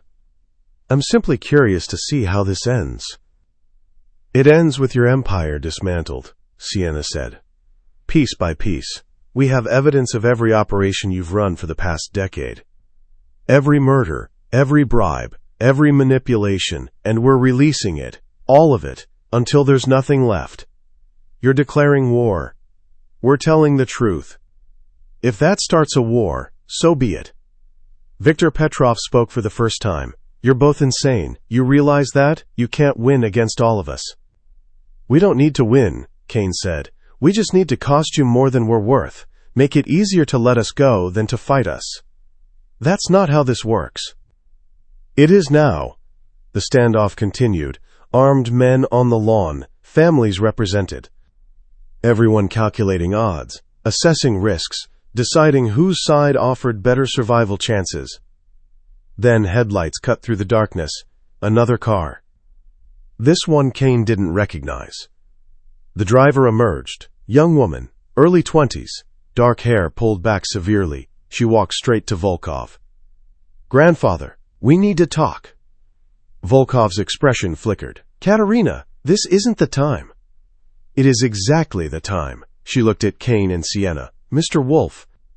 Dr. Hale, I'm Katerina Volkov, Dmitri's granddaughter, and I have information you'll want to hear. Katerina. Volkov's voice held warning. No. I've been silent long enough. She pulled out a tablet. Viktor Sokolov didn't just kill Ethan Hale. He killed 17 other people over the past 5 years. All on my grandfather's orders. All to create conflicts that benefited him. She showed the screen. Names, dates, evidence. I've been compiling this for 2 years, Katerina continued, waiting for the right moment, When you released your intelligence tonight, I knew this was it. The moment to expose everything. Volkov's cane came up, fast, struck the tablet from her hands. You ungrateful. Honest, she interrupted. I'm being honest. Something you taught me was weakness. But they, she gestured to Kane and Sienna, they proved its strength. The assembled families murmured. This was bigger than a marriage. This was a schism, a turning point. Marcus stepped forward. This changes nothing. Volkov's crimes don't absolve Wolf's. He's still a criminal, still complicit in a system you profit from. Sienna cut him off. Don't pretend you're better than Kane. You're not. You're just more hypocritical about it. I never... You used me. You used my brother's death. You knew that Kane wasn't responsible, but you let me believe it anyway, because it served your purposes. That's not true, isn't it? She pulled out her phone. I have your communications with Volkov, planning the marriage, discussing how to motivate me, how my grief made me malleable. Marcus went pale. Where did you? I'm a psychologist who specialized in intelligence operations. Did you really think I wouldn't monitor your communications once I started suspecting? The crowd shifted, allegiances recalculating in real time. Kane watched it happen, saw the moment the balance tipped, not in their favor exactly, but toward chaos, toward everyone questioning everyone else. Exactly what they needed. Here's what's going to happen, he said, voice cutting through the murmurs. Sienna and I are leaving. We're taking Katerina with us, since she's apparently defecting from her grandfather's organization. And you're all going to let us go. Why would we do that? Viktor Petrov asked. Because if you don't, every piece of evidence we have, and we have a lot, gets released. Not just about Volkov, about all of you. Every crime, every secret, every vulnerability. We'll burn it all down and take you with us. Mutually assured destruction, Alexei said. You're betting we care more about self-preservation than revenge. I'm betting you're smart enough to recognize a losing fight when you see one. Silence, calculation, the sound of empires reconsidering their foundations. Finally, Volkov spoke. Let them go. What? Viktor Petrov turned. You can't be serious. I'm always serious. They've made their point. They have leverage. And more importantly, he looked at Kane, they're more useful as a chaotic element than as martyrs. Let them run. Let them destabilize things. We'll adapt. That's insane. That's strategy. Volkov's smile was cold. Sometimes the best move is to let your enemy think they've won. For a while. Kane understood immediately. This wasn't mercy. It was calculation. Volkov was giving them rope, betting they'd hang themselves. Fine. They'd see about that. Katerina, Sienna said, you're sure about this? The young woman nodded. I'm sure. I've been waiting for a way out. You provided it. Then let's go. They walked to Kane's car, slowly, every step measured, expecting gunfire that didn't come. Garrett appeared from the shadows. Boss, I have the extraction route ready. Good. Drive. They climbed in, Katerina in the back, Sienna beside Kane, Garrett behind the wheel. As they pulled away, Kane looked in the rearview mirror. Saw Marcus standing on the lawn, watching his niece leave. Saw Volkov already on his phone, making calls. Saw the Petrov brothers conferring, no doubt planning their next move. This wasn't over, wouldn't be over for a long time. But for now, they'd survived. Where are we going? Katerina asked. Safe house upstate, Kane said. Off the grid. We'll regroup there. And then? Sienna answered. Then we figure out how to actually win this, not just survive it. Is that possible? No idea, but we're going to try anyway. Kane reached over, took Sienna's hand. She squeezed back. Two people who'd started this as enemies, who'd been manipulated into marriage, who'd somehow found something real in the middle of all the lies. We're going to be okay, he said quietly. You don't know that. No. But I believe it. That has to count for something. She smiled, exhausted, terrified, but real. It counts for everything. They drove through the night. Away from the estate. Away from the families. Away from everything they'd known. Towards something uncertain, dangerous, probably doomed. But honest. Finally, completely honest. And that made all the difference. Sienna.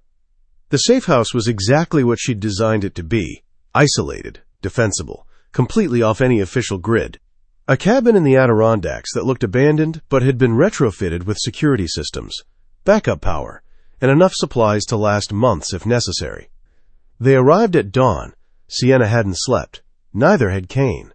Katerina had dozed in the back seat, exhausted from years of living under Volkov's control. "It's not much," Sienna said as they entered, "but it's secure." "It's perfect," Katerina said. She looked around, taking in the sparse furniture, the functional layout. "No surveillance?" "None that isn't ours." "Then it's paradise." Garrett did a perimeter check, while Kane activated security systems. Sienna made coffee. Terrible instant stuff, but caffeine was caffeine. They sat around a worn wooden table, 4 people who'd been on different sides less than 12 hours ago. "We need a plan," Garrett said. "Volkov let us go, but that won't last. He's buying time, figuring out how to eliminate us without the evidence going public." "So we release it anyway," Katerina said. "All of it. Everything I compiled. Everything you have. Burn his empire down before he can retaliate." "That starts a war," Kane said. "We're already in a war. Might as well fight it." Sienna considered this. Katerina was right. Volkov would come for them eventually. The question was whether they attacked first or waited for him to make his move. "If we release everything," she said slowly, "we eliminate any leverage. Once it's public, we have nothing to trade, nothing to protect ourselves with." "Except the truth," Katerina said, "which is worth more than leverage." "Is it? In our world?" "It could be, if we make it worth something." Kane leaned back. "You're suggesting we change the rules." "I'm suggesting we stop playing by their rules. Volkov's power comes from secrecy. From controlling information. We take that away, we take his power. We also make ourselves targets for every family he's wronged. They'll want revenge. Let them have it. Against him, not us."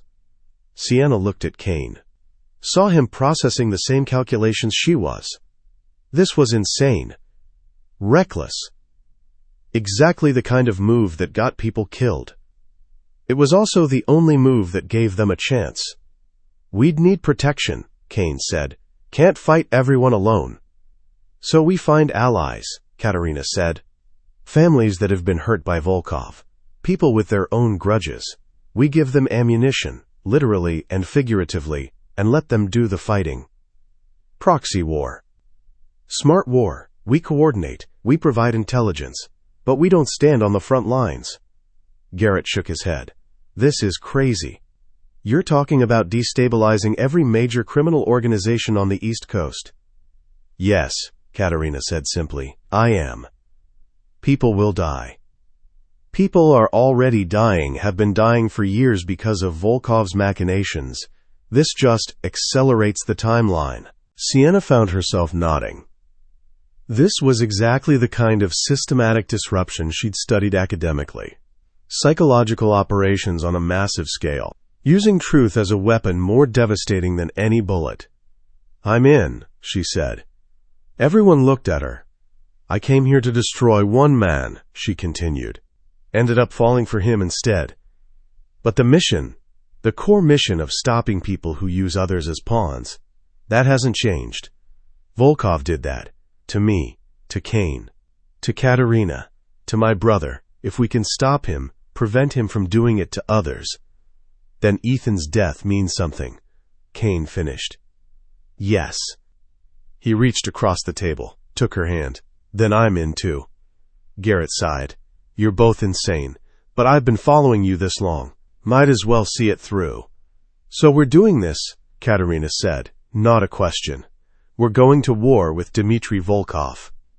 "We're going to war with everyone," Kane corrected. "Volkov, the Petrovs, Marcus, anyone who profits from the system as it exists. We tear it down and build something better. Or die trying. That too. They sat in silence for a moment. 4 people who'd been manipulated, used, turned into weapons against each other, now choosing to point those weapons at the people who'd loaded them. "We'll need time," Sienna said, "to compile everything, to approach potential allies, to build a coalition strong enough to survive the retaliation." "How much time?" "Weeks, maybe months." "We don't have months. Volkov will move before then." "Then we move faster." She pulled out her laptop. "I'll start organizing the evidence. Everything we have. Everything Katerina has. We create an information weapon so devastating that releasing it destroys Volkov completely.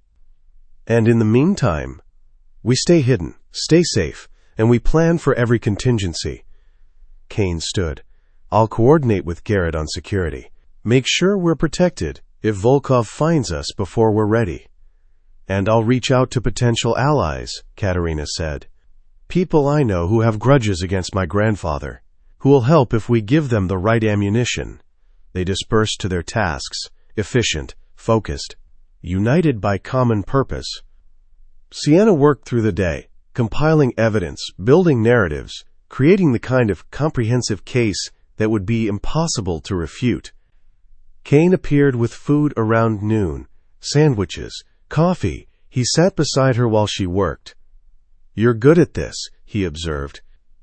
"It's what I was trained to do, build psychological profiles, understand motivations, create strategies for behavioral change. Except now you're using it to destroy someone instead of heal them. Volkov can't be healed. He's made his choices, caused too much damage.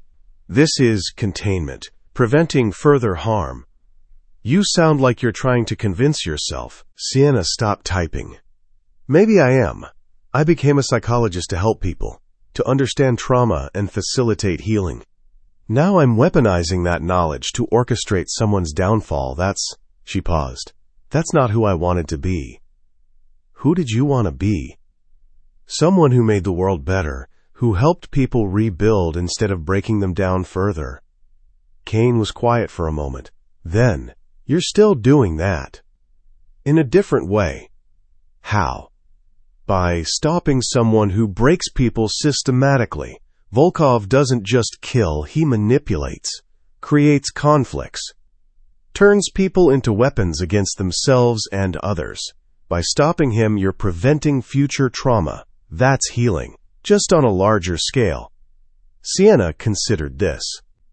The rationalization was compelling, almost enough to quiet the guilt. "Almost." "Thank you," she said quietly, "for saying that, even if it's not entirely true." "It is true. You're just having trouble seeing it because you're used to one-on-one therapeutic relationships. This is systems-level intervention. Different methodology, same goal." "When did you become a psychologist?" He smiled. "I've had years of therapy, absorb things." "You've been in therapy?" "Religiously, since I was 16. Court-ordered initially, then voluntary, once I realized how useful it was." "Useful how?" "For understanding how people think, what motivates them, how to predict behavior," he paused, "and for processing the violence I participate in. Making sure I don't become completely disconnected from humanity." Sienna stared at him. This was not what she'd expected. "You go to therapy to make sure you stay human while running a criminal empire? Is that weird?" "It's complicated, and kind of brilliant, and completely unexpected. I contain multitudes." He kissed her forehead. "Now keep working. I'll make sure we stay alive long enough for you to finish." He left her alone with her thoughts and her evidence, and the growing realization that Kane Wolf was far more complex than any profile could capture. That night, they lay together in the cabin's single bedroom. Katerina had taken the couch. Garrett was on watch. They had hours before the next shift. "Tell me something true," Sienna said into the darkness. "I'm terrified," Kane answered immediately. "Of what?" "That we won't win." That Volkov will find us before we're ready. That I'll lose you after just finding you. I'm not going anywhere. You can't promise that. Neither can you, but we can choose to be here now, together, honest. He pulled her closer. I love you. The words hung between them, unexpected, devastating. You don't mean that, Sienna whispered. I do. I know it's fast. I know it's complicated. I know we started this as enemies, and we're probably still figuring out how to be partners. But somewhere between the piano and the letters, and watching you face down Volkov. He paused. I fell in love with you. Sienna's chest tightened. This was what she'd feared, what she'd tried to prevent, emotional connection that made everything harder. But it was also what she'd wanted, maybe from the beginning. I love you too, she admitted, and it terrifies me. Good, we can be terrified together. They lay in the darkness. Two people who'd been weapons aimed at each other, now choosing to be shields instead. Protection, partnership, love. Whatever happened next, war with Volkov, conflicts with Marcus, the inevitable violence, they'd face it together. Honest, vulnerable, terrified. And somehow, that made them stronger than any manipulation ever could. Chapter 8, The New Game. Kane. 3 weeks in the safe house changed everything. Kane had expected claustrophobia, tension, the slow erosion of whatever fragile connection he and Sienna had built. Instead, isolation clarified things, stripped away pretense, left only what was real. They worked 18-hour days. Sienna compiling evidence. Katerina reaching out to potential allies through encrypted channels. Garrett coordinating security rotations with people he trusted. Kane managing their few remaining business operations remotely, keeping money flowing while preparing for war. At night they collapsed together, sometimes talking, sometimes not, just existing in shared space. We have 37 confirmed allies, Katerina announced on day 22. She looked better, healthier, younger somehow, despite the stress. Freedom suited her. Families that have been damaged by Volkov's operations, they're ready to move when we are. That's enough, Kane said, if we coordinate properly. It's a start, Sienna corrected. She pulled up a tactical map. Volkov has resources across 8 states, financial holdings, legitimate businesses fronting illegal operations, political connections. We can't just attack directly. So we attack indirectly, cut off his resources, turn his allies, make it too expensive to maintain his empire. Death by 1,000 cuts. Exactly. Garrett leaned forward. The Petrov brothers are the weak point. Victor still reeling from the Viktor Sokolov revelation. If we can flip them, get them to turn on Volkov, half his military strength disappears. Viktor Petrov doesn't flip, Kane said. He's too proud, too invested in the current system. Then we don't flip him, we remove him. The room went quiet. You're talking about assassination, Sienna said carefully. I'm talking about eliminating a threat. Viktor Petrov has killed dozens of people, ordered hundreds more executions. He's not a victim, he's a problem. A problem we solve with murder? A problem we solve with justice. There's a difference. Sienna looked at Kane. He could see her processing. The psychologist who'd spent years helping people, now facing the reality of their world, where justice often looked like violence, where removing threats meant eliminating people. Garrett's right, Kane said quietly. I know you don't want to hear it, but Viktor Petrov won't stop, won't surrender, won't change. And as long as he's Volkov's enforcer, we're in danger. So we become what we're fighting against? Killers who justify violence as necessary? We already are that, both of us. I've ordered executions. You came here planning to psychologically destroy me. We're not innocent, Sienna. We're just trying to be less destructive than the alternative. She flinched. He hated seeing it, that moment when reality crashed through her defenses. I need air, she said, stood, left the room. Kane started to follow. Katerina stopped him. "Let her process," she said. "This is hard for her. She's not like us. Didn't grow up in violence." "Neither did you." "I grew up with Volkov. That's worse." She sat back. "She'll come around. She's smart enough to understand the necessity, just needs time to accept it. And if she doesn't, then we have bigger problems than Viktor Petrov." Kane found Sienna on the porch 20 minutes later.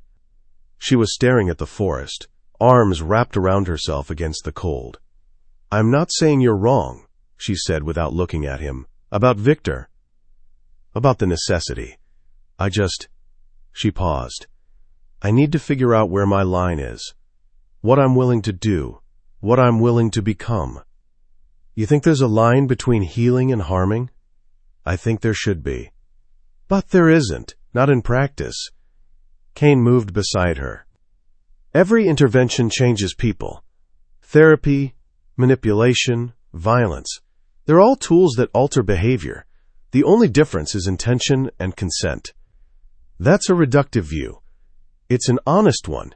You became a psychologist to help people heal from trauma. I respect that. But Volkov creates trauma systematically, and sometimes the only way to stop someone from causing harm is to remove their ability to cause it. By killing them. If necessary, yes." Sienna was quiet for a long moment. "I don't want to be the kind of person who casually discusses murder." "Neither do I, but I am that person. And you're choosing to be with me. That comes with complications." "I know. So where does that leave us?" She turned to face him. "It leaves us trying to find a middle path. Between your world of necessary violence and my ideal of healing without harm, maybe there isn't one. Maybe we're incompatible at a fundamental level, but I want to try." "Try what?" "To be better than the worst parts of ourselves. To make choices that serve justice instead of just revenge. To stop Volkov without becoming him." "That's a tall order." "I know, but if anyone can manage it." She smiled slightly. "It's a psychologist who specialized in behavioral modification and a mafia underboss who goes to therapy." Kane laughed. "We're either perfect for each other or the worst possible combination." "Probably both." He pulled her close. She came willingly, pressed her face against his chest. "I'll support whatever you decide," he said. "About Viktor, about how we proceed. You're not just my wife anymore. You're my partner, equal say. Even if my say is, don't kill people?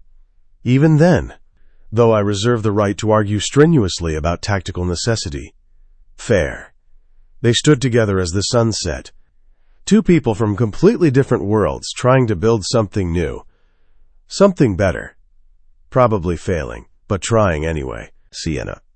The decision came 3 days later.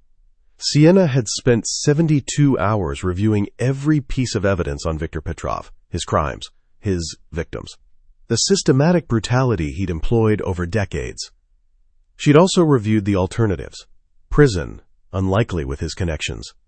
Exile, he'd just rebuild elsewhere. Witness protection, he'd never accept it. Which left elimination. She found Kane in the basement, working through tactical plans with Garrett. "I'm in," she said. Both men looked up. "The Viktor operation," she continued. "I understand the necessity. I don't like it. But I understand it." Kane studied her face. "You're sure?" "No, but I'm certain we can't leave him operational. And I'm trusting you to make it as clean as possible." "We will. Professional. Quick. No collateral damage." "Good." She sat down. "Show me the plan." They walked her through it. Viktor had a routine. Visited his mistress every Tuesday and Thursday. Always alone. Unusual for someone in his position. Arrogance or habit. Didn't matter. It created an opportunity. "Intercept him in transit," Garrett said. "Between his apartment and hers. Isolated location. Quick elimination. Make it look like a random robbery gone wrong." "Except everyone will know it wasn't random," Sienna said. "They'll suspect. But without proof they can't retaliate directly. Creates doubt. Doubt creates hesitation. And hesitation gives us time to make our next move." Exactly. Sienna looked at the timeline, the photographs of Victor's route, the contingency plans for if something went wrong. This was real. They were actually planning to kill someone. Her stomach turned. She forced it down, focused on the logic, the necessity, the fact that this man had ordered her brother's death among dozens of others. When? She asked. Thursday, 3 days from now. Who executes? I do, Kane said. Garrett provides support. Katerina coordinates communications. You. I want to be there. Everyone stared at her. What? Kane asked. I want to be there, not participating, but witnessing. If I'm going to consent to this, I need to understand what it actually means, not just theoretically. Sienna, that's not necessary, maybe not, but it's what I need. She met his eyes. You said I was your partner, equal say. This is me exercising that equality. Kane looked at Garrett. Some silent communication passed between them. Okay, Kane said finally. You can be there. In the vehicle. You see what happens. But if something goes wrong, you run. Non-negotiable. Agreed. And afterward, however you feel about what you see, we talk about it, process it, don't bury it, and let it poison things between us. I'm a psychologist. I know how to process trauma. Good. Because this will be traumatic, no matter how clinically we approach it. Thursday arrived too quickly, and not quickly enough simultaneously. They drove to the intercept point in silence. Garrett at the wheel. Kane checking equipment. Sienna trying to calm her racing heart. Last chance to change your mind, Kane said. I'm not changing my mind. Okay. They parked in an alley with a clear view of Victor's route. Waited. Sienna's hands were shaking. She pressed them flat against her thighs. Kane reached over, took one of her hands. Breathe. We've done this before. It'll be quick. Have you done this before? Not personally, not in years. I usually delegate. Why do it yourself this time? Because I'm asking people to follow me into war. Can't ask that if I'm not willing to do the hard things myself. Headlights approached. Victor's car. Exactly on schedule. Kane kissed her knuckles once, then released her hand. Became someone else. Colder, focused, nothing like the man who played piano and showed her his mother's letters. He exited the vehicle, Garrett with him. Moved with practiced efficiency toward Victor's car as it slowed for a turn. Sienna watched through the window, couldn't look away even though every instinct screamed to. Kane approached the driver's side. Victor saw him, reached for something, probably a weapon. Too slow. Kane moved faster. Single shot, suppressed. Precise. Victor slumped, dead before he could react. Garrett did something to the car. Staged the scene, made it look like robbery. 90 seconds start to finish. Then they were back in the vehicle, driving away calmly, nothing hurried, nothing that would attract attention. Done, Garrett said. Kane said nothing, just stared out the window. Sienna's mind catalogued everything, the efficiency, the lack of hesitation, the absolute certainty in Kane's movements. This was who he was, what he did. The violence she'd known about intellectually but never witnessed viscerally. And she'd just consented to it, participated by witnessing, made herself complicit. She expected to feel horror, revulsion, regret. Instead, she felt nothing, just cold clarity. Viktor Petrov had killed her brother, had killed dozens of others, would have killed more given opportunity. Now he couldn't. The world was objectively better with him dead. That should have horrified her more than the actual violence. It didn't. Back at the safe house, Katerina confirmed the hit via encrypted channels. News spreading. Petrov family in chaos. Exactly as planned. I need to shower, Kane said quietly, disappeared upstairs. Sienna followed him, found him in the bathroom, water running, still fully clothed. Just staring at his hands. Hey, she said softly. He looked up. You shouldn't see me like this. Like what? Coming down from it. From violence. It's not pretty. Neither is therapy sometimes, or surgery, or any other necessary intervention. She stepped closer. Talk to me. I just killed a man. What's there to talk about? How you feel about it, what you're processing, whether you need support. I'm fine. You're shaking. He looked at his hands, saw the tremor. Adrenaline. It'll pass. Kane. I said I'm fine. He started to move past her. She blocked the door. No, you don't get to shut down. Not with me. Not after everything we've been through. You just watched me execute someone. You really want to have a feelings conversation right now? Yes, because you're not fine, and pretending you are helps no one.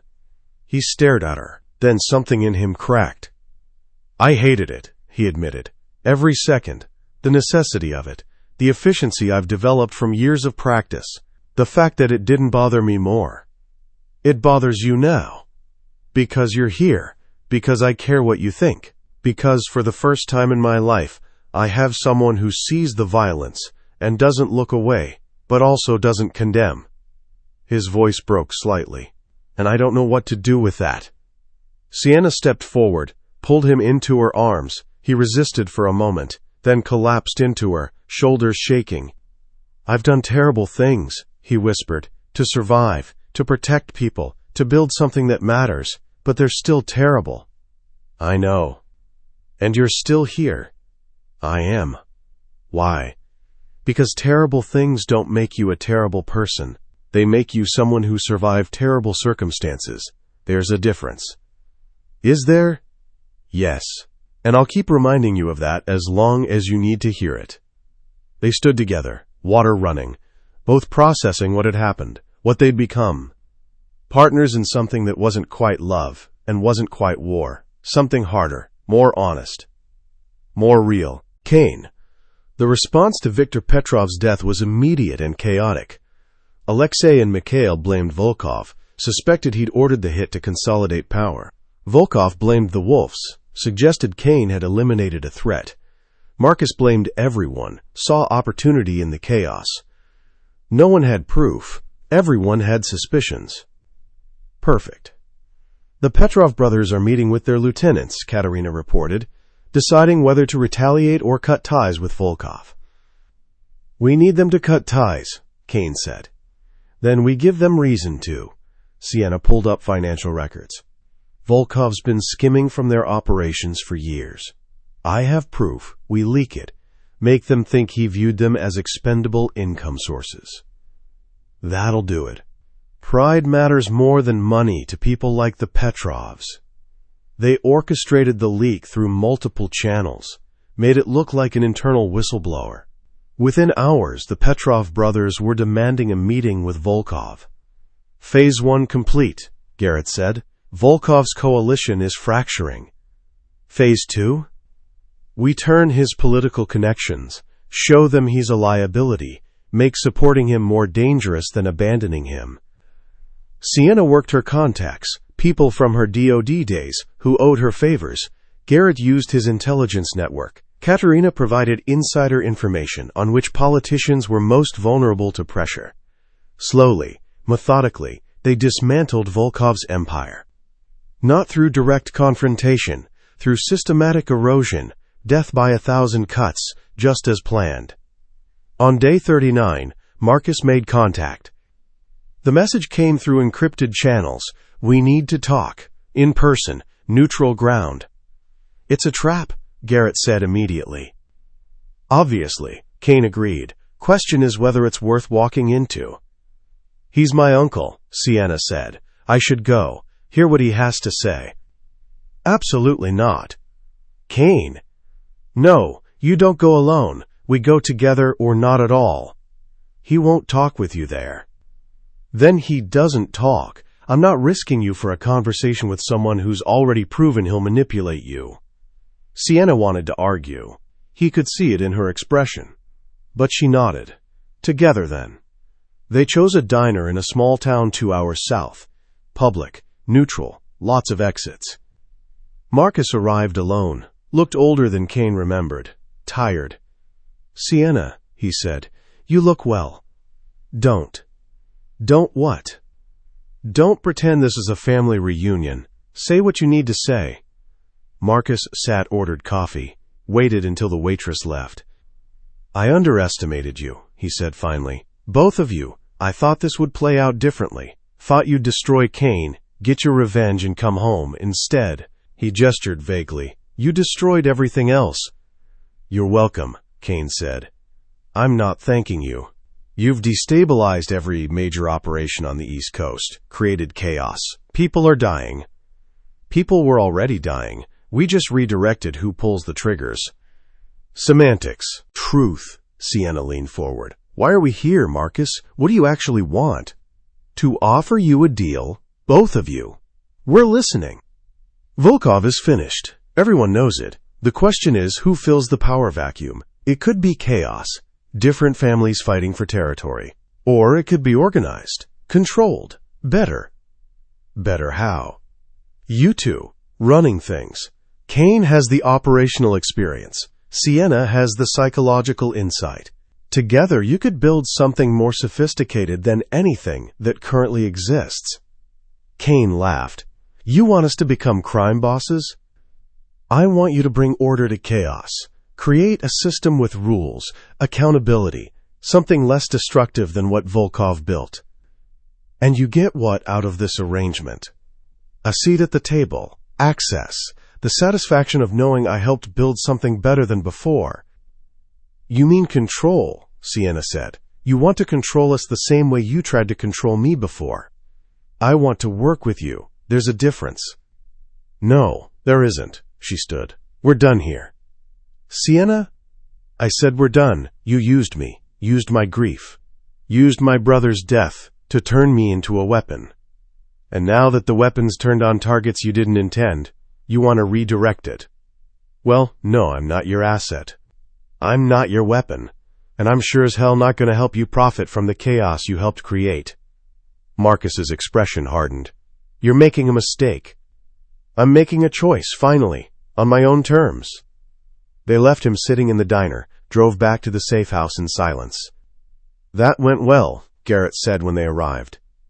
He's desperate, Kane observed, which makes him dangerous. Also predictable. Sienna pulled up her laptop.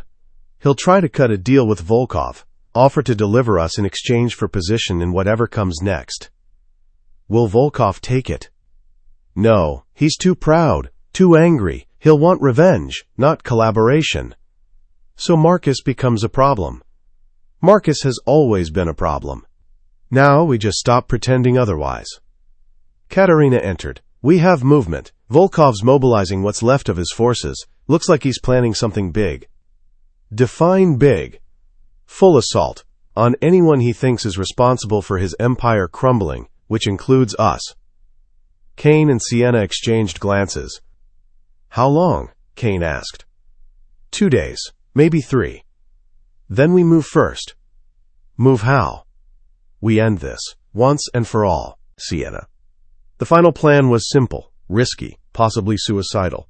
They released everything, every piece of evidence, every crime, every connection. The complete map of Volkov's empire, his methods, his vulnerabilities. Not to allies, to everyone. Law enforcement, media, rival families, the public. This is insane, Garrett said. You're handing the authorities everything they need to bring down the entire criminal infrastructure on the East Coast, including us. I know, Kane said. That's the point. You want to go to prison? I want to end this, really end it. Not just shift power around, but actually dismantle the system that allowed Volkov to exist in the first place. That's not how this works. You take down one crime family, 3 more fill the vacuum. Unless you change the underlying conditions, make it harder to operate, more dangerous to participate. Sienna watched Kane explain, saw him embrace something she'd barely dared hope for, actual change, not just revenge but reformation.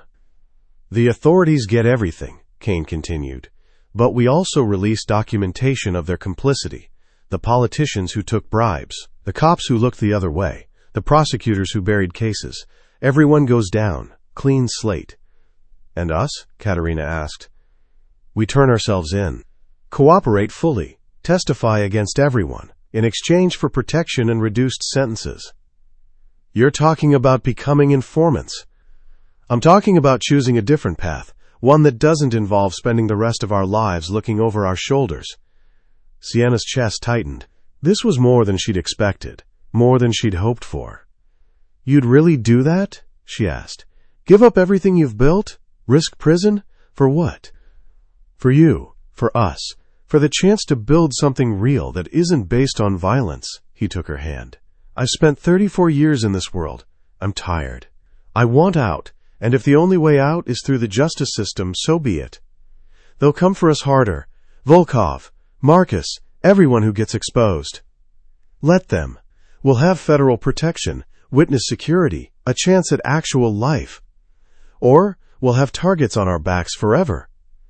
Maybe, but at least we'll have tried something different. Katerina stood. I'm in. I've wanted out of this life since I was old enough to understand what it was. If this is the path, I'll take it. Garrett? The man was quiet for a long moment. You're my family, boss. Have been since we were kids. If you're doing this, I'm with you. Even if it's the stupidest plan you've ever had. It is definitely the stupidest plan I've ever had. Then it should be interesting. They uploaded everything at midnight.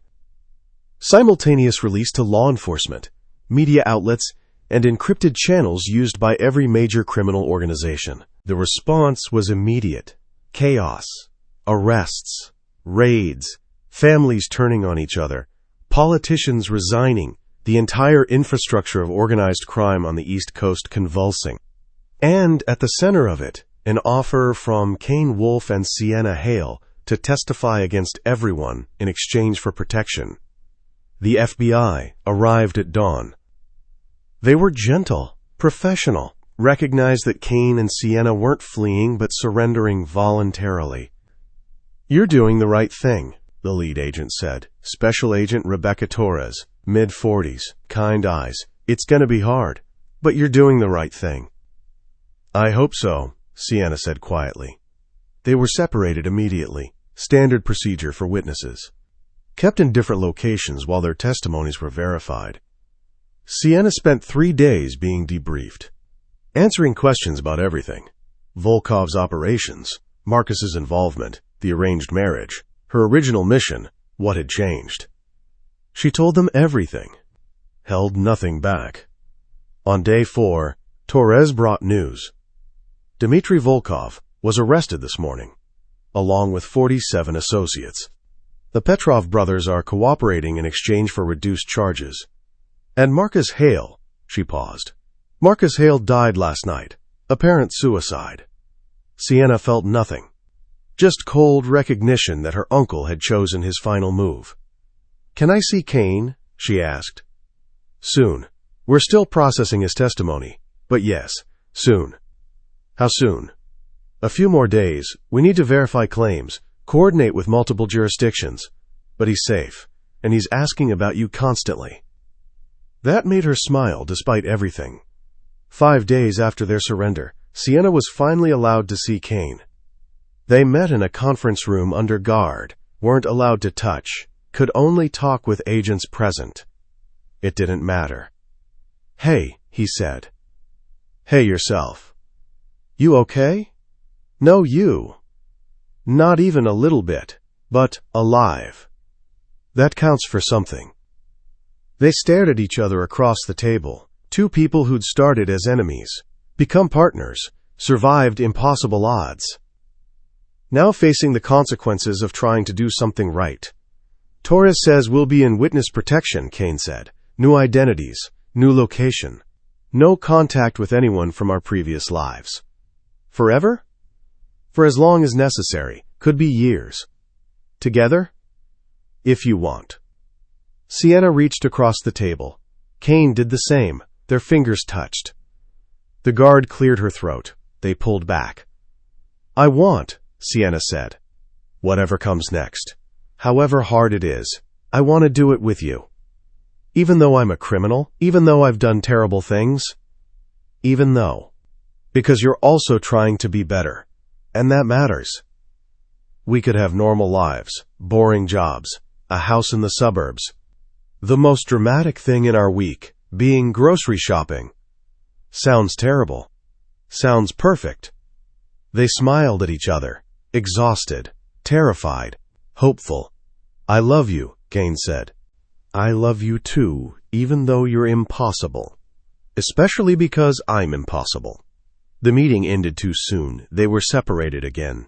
Sent back to their respective holding facilities to await final processing. But Sienna held on to one thing, the promise of together, however that manifested.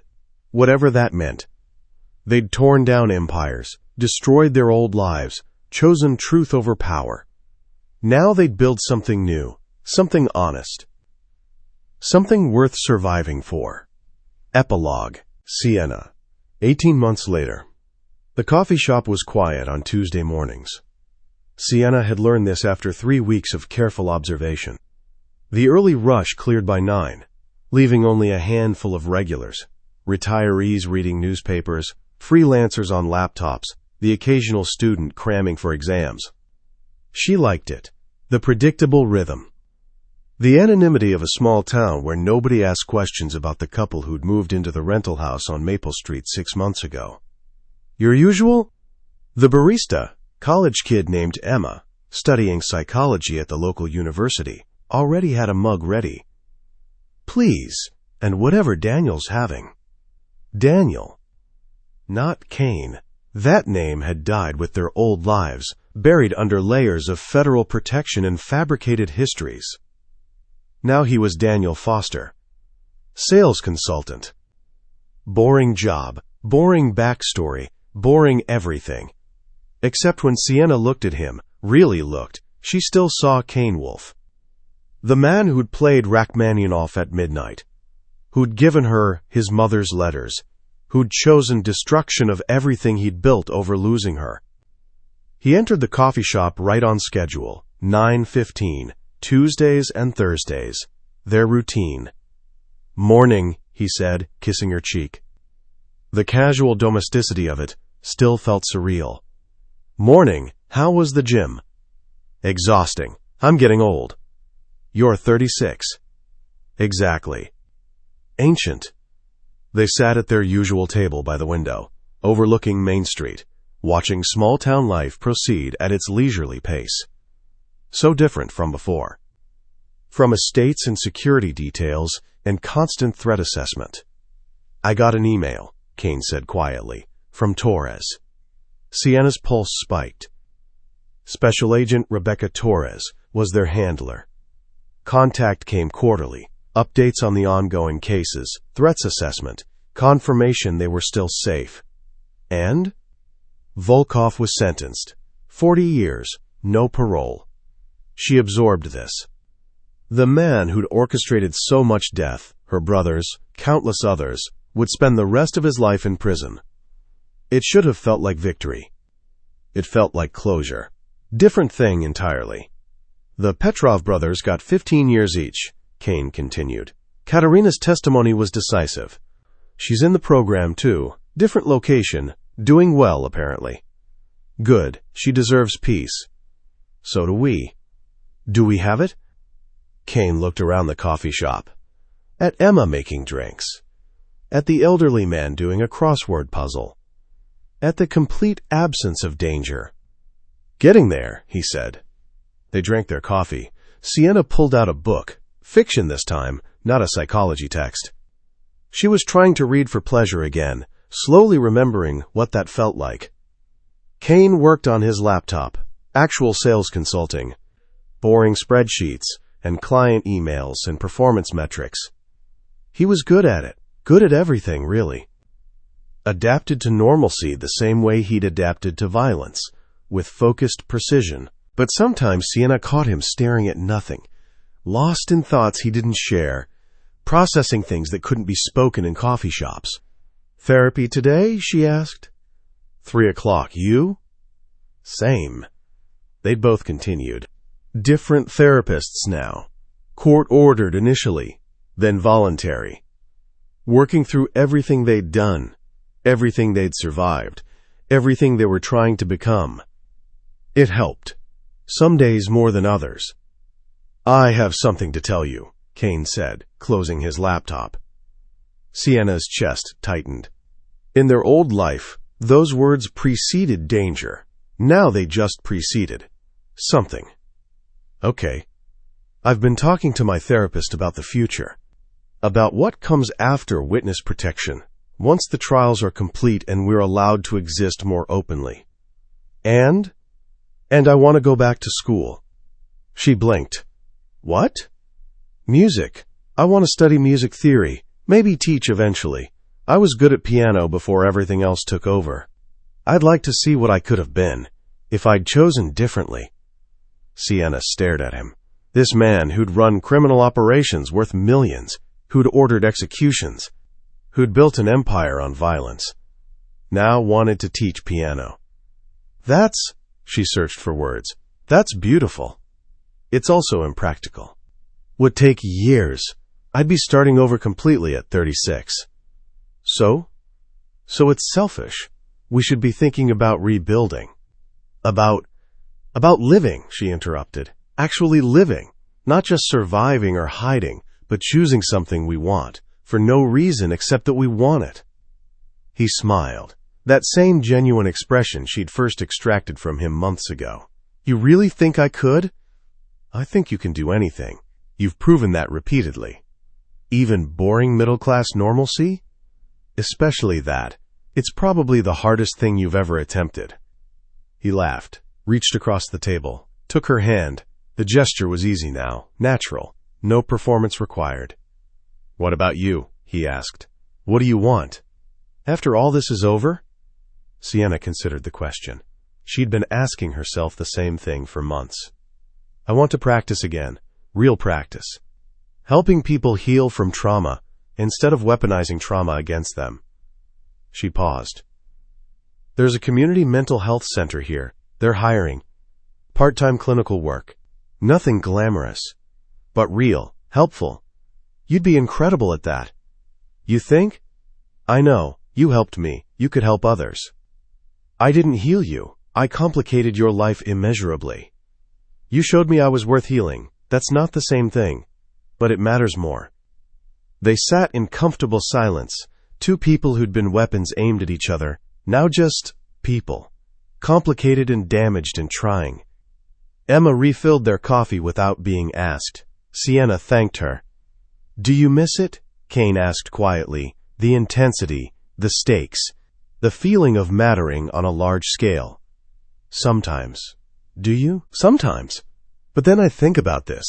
He gestured at the coffee shop, at their quiet morning, at the complete absence of adrenaline. "And I realize I prefer boring. Boring is underrated. Boring is survival. Boring is living. There's a difference." Sienna squeezed his hand. "I love you. I love you too, even though you ruined my life. I saved your life." "Same thing." They finished their coffee. Kane packed up his laptop. Sienna marked her page. Outside, the sun was bright, too bright after months of living in shadows. They walked home together, down Main Street, past the hardware store and the bakery and the library where Sienna had gotten a part-time job shelving books. Their house was small, 2 bedrooms, a kitchen that needed updating, a yard they were slowly learning to maintain. Nothing like the estate, nothing like the safe house, nothing like any place they'd lived before. It was perfect. Inside, Kane went to the piano, upright, second-hand, slightly out of tune. He was saving for lessons. For now, he just played by memory, muscle memory from years of mandatory training. Chopin today, the nocturne that had been playing at their wedding reception. Lifetime ago, different people. Sienna sat on the couch, listened, let the music wash over her. This was their life now. Coffee shop mornings, therapy appointments, piano in the afternoons, quiet dinners, early bedtimes. Boring, safe, honest. Everything they'd almost died trying to achieve. Her phone buzzed. Text from an unknown number. "Congratulations on your testimony. Volkov's sentencing was justice. Thank you for your bravery. A friend." She showed Kane. He frowned. "Torres?" "Maybe. Or someone from the old life. keeping tabs. That's concerning. Or reassuring, means people remember, means what we did mattered.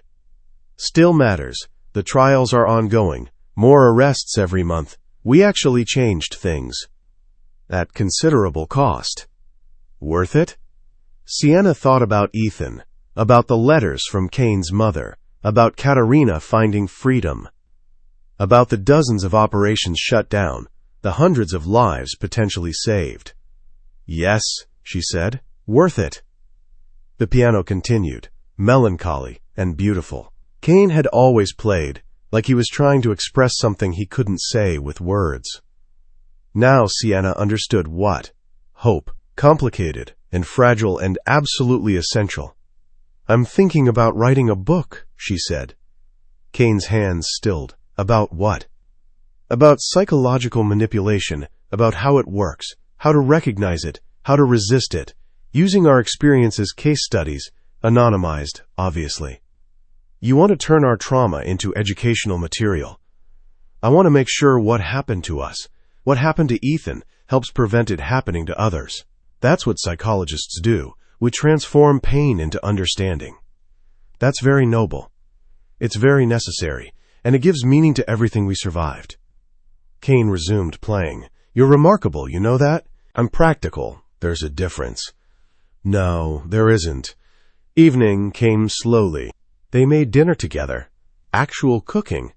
Not ordering takeout or having staff prepare meals. Sienna was terrible at it. Kane was surprisingly good. Where did you learn to cook? She asked. My mother. Before she died, she insisted everyone should know basic life skills. You can order executions, he said in a falsetto, but you should also be able to feed yourself. Sienna laughed. She sounds like she was something. She was. You would have liked her. She would have loved you. How do you know? Because she always said I needed someone who wasn't afraid of my intelligence. Someone who could match me, challenge me, make me better instead of just obeying me. He looked up from chopping vegetables. That's you. Exactly. I'm not sure I make you better. You make me honest. Same thing. They ate at the small kitchen table, talked about their day, her library shift, his client calls, the neighbor's dog that kept escaping its yard, mundane topics. Gloriously boring. After dinner they walked, around the neighborhood, past houses with families inside, normal people living normal lives. Once, this would have felt like surveillance, threat assessment, identifying escape routes. Now it was just walking, being outside, existing without purpose beyond existence. I think we're going to be okay, Sienna said. Think or no? Think, but with increasing confidence. I'll take it. They circled back to their house, sat on the porch as the sun set, Kane's arm around her shoulders, her head against his chest. Two people who'd been impossible together, who'd destroyed everything to find something real, who'd chosen vulnerability over power and somehow survived. Thank you, Kane said quietly. For what? For not giving up on me, for seeing past the performance to whatever was underneath, for choosing to stay even when leaving was smarter. Thank you for showing me there was something worth staying for. We're both very good at this gratitude thing. We've had practice. Therapy works. That it does. The sky darkened. Stars appeared, visible here in a way they never were in the city. Sienna counted them, tried to remember constellations from childhood. Failed, but enjoyed trying anyway. Inside, their life waited, small and imperfect, and entirely theirs. No games, no manipulation, no psychological warfare. Just two people choosing each other, every day, honestly. It was harder than any game they'd played. It was also infinitely better. I love you, she said again, needed to say it, needed him to hear it. I love you too, forever, however boring forever gets. Forever sounds perfect. They sat together as night fell completely, two former weapons, two broken people, two survivors. Building something new from the ashes of everything they'd destroyed. Not perfect, not easy, not simple, but real. Finally, completely, honestly real. And that made all the difference. The end.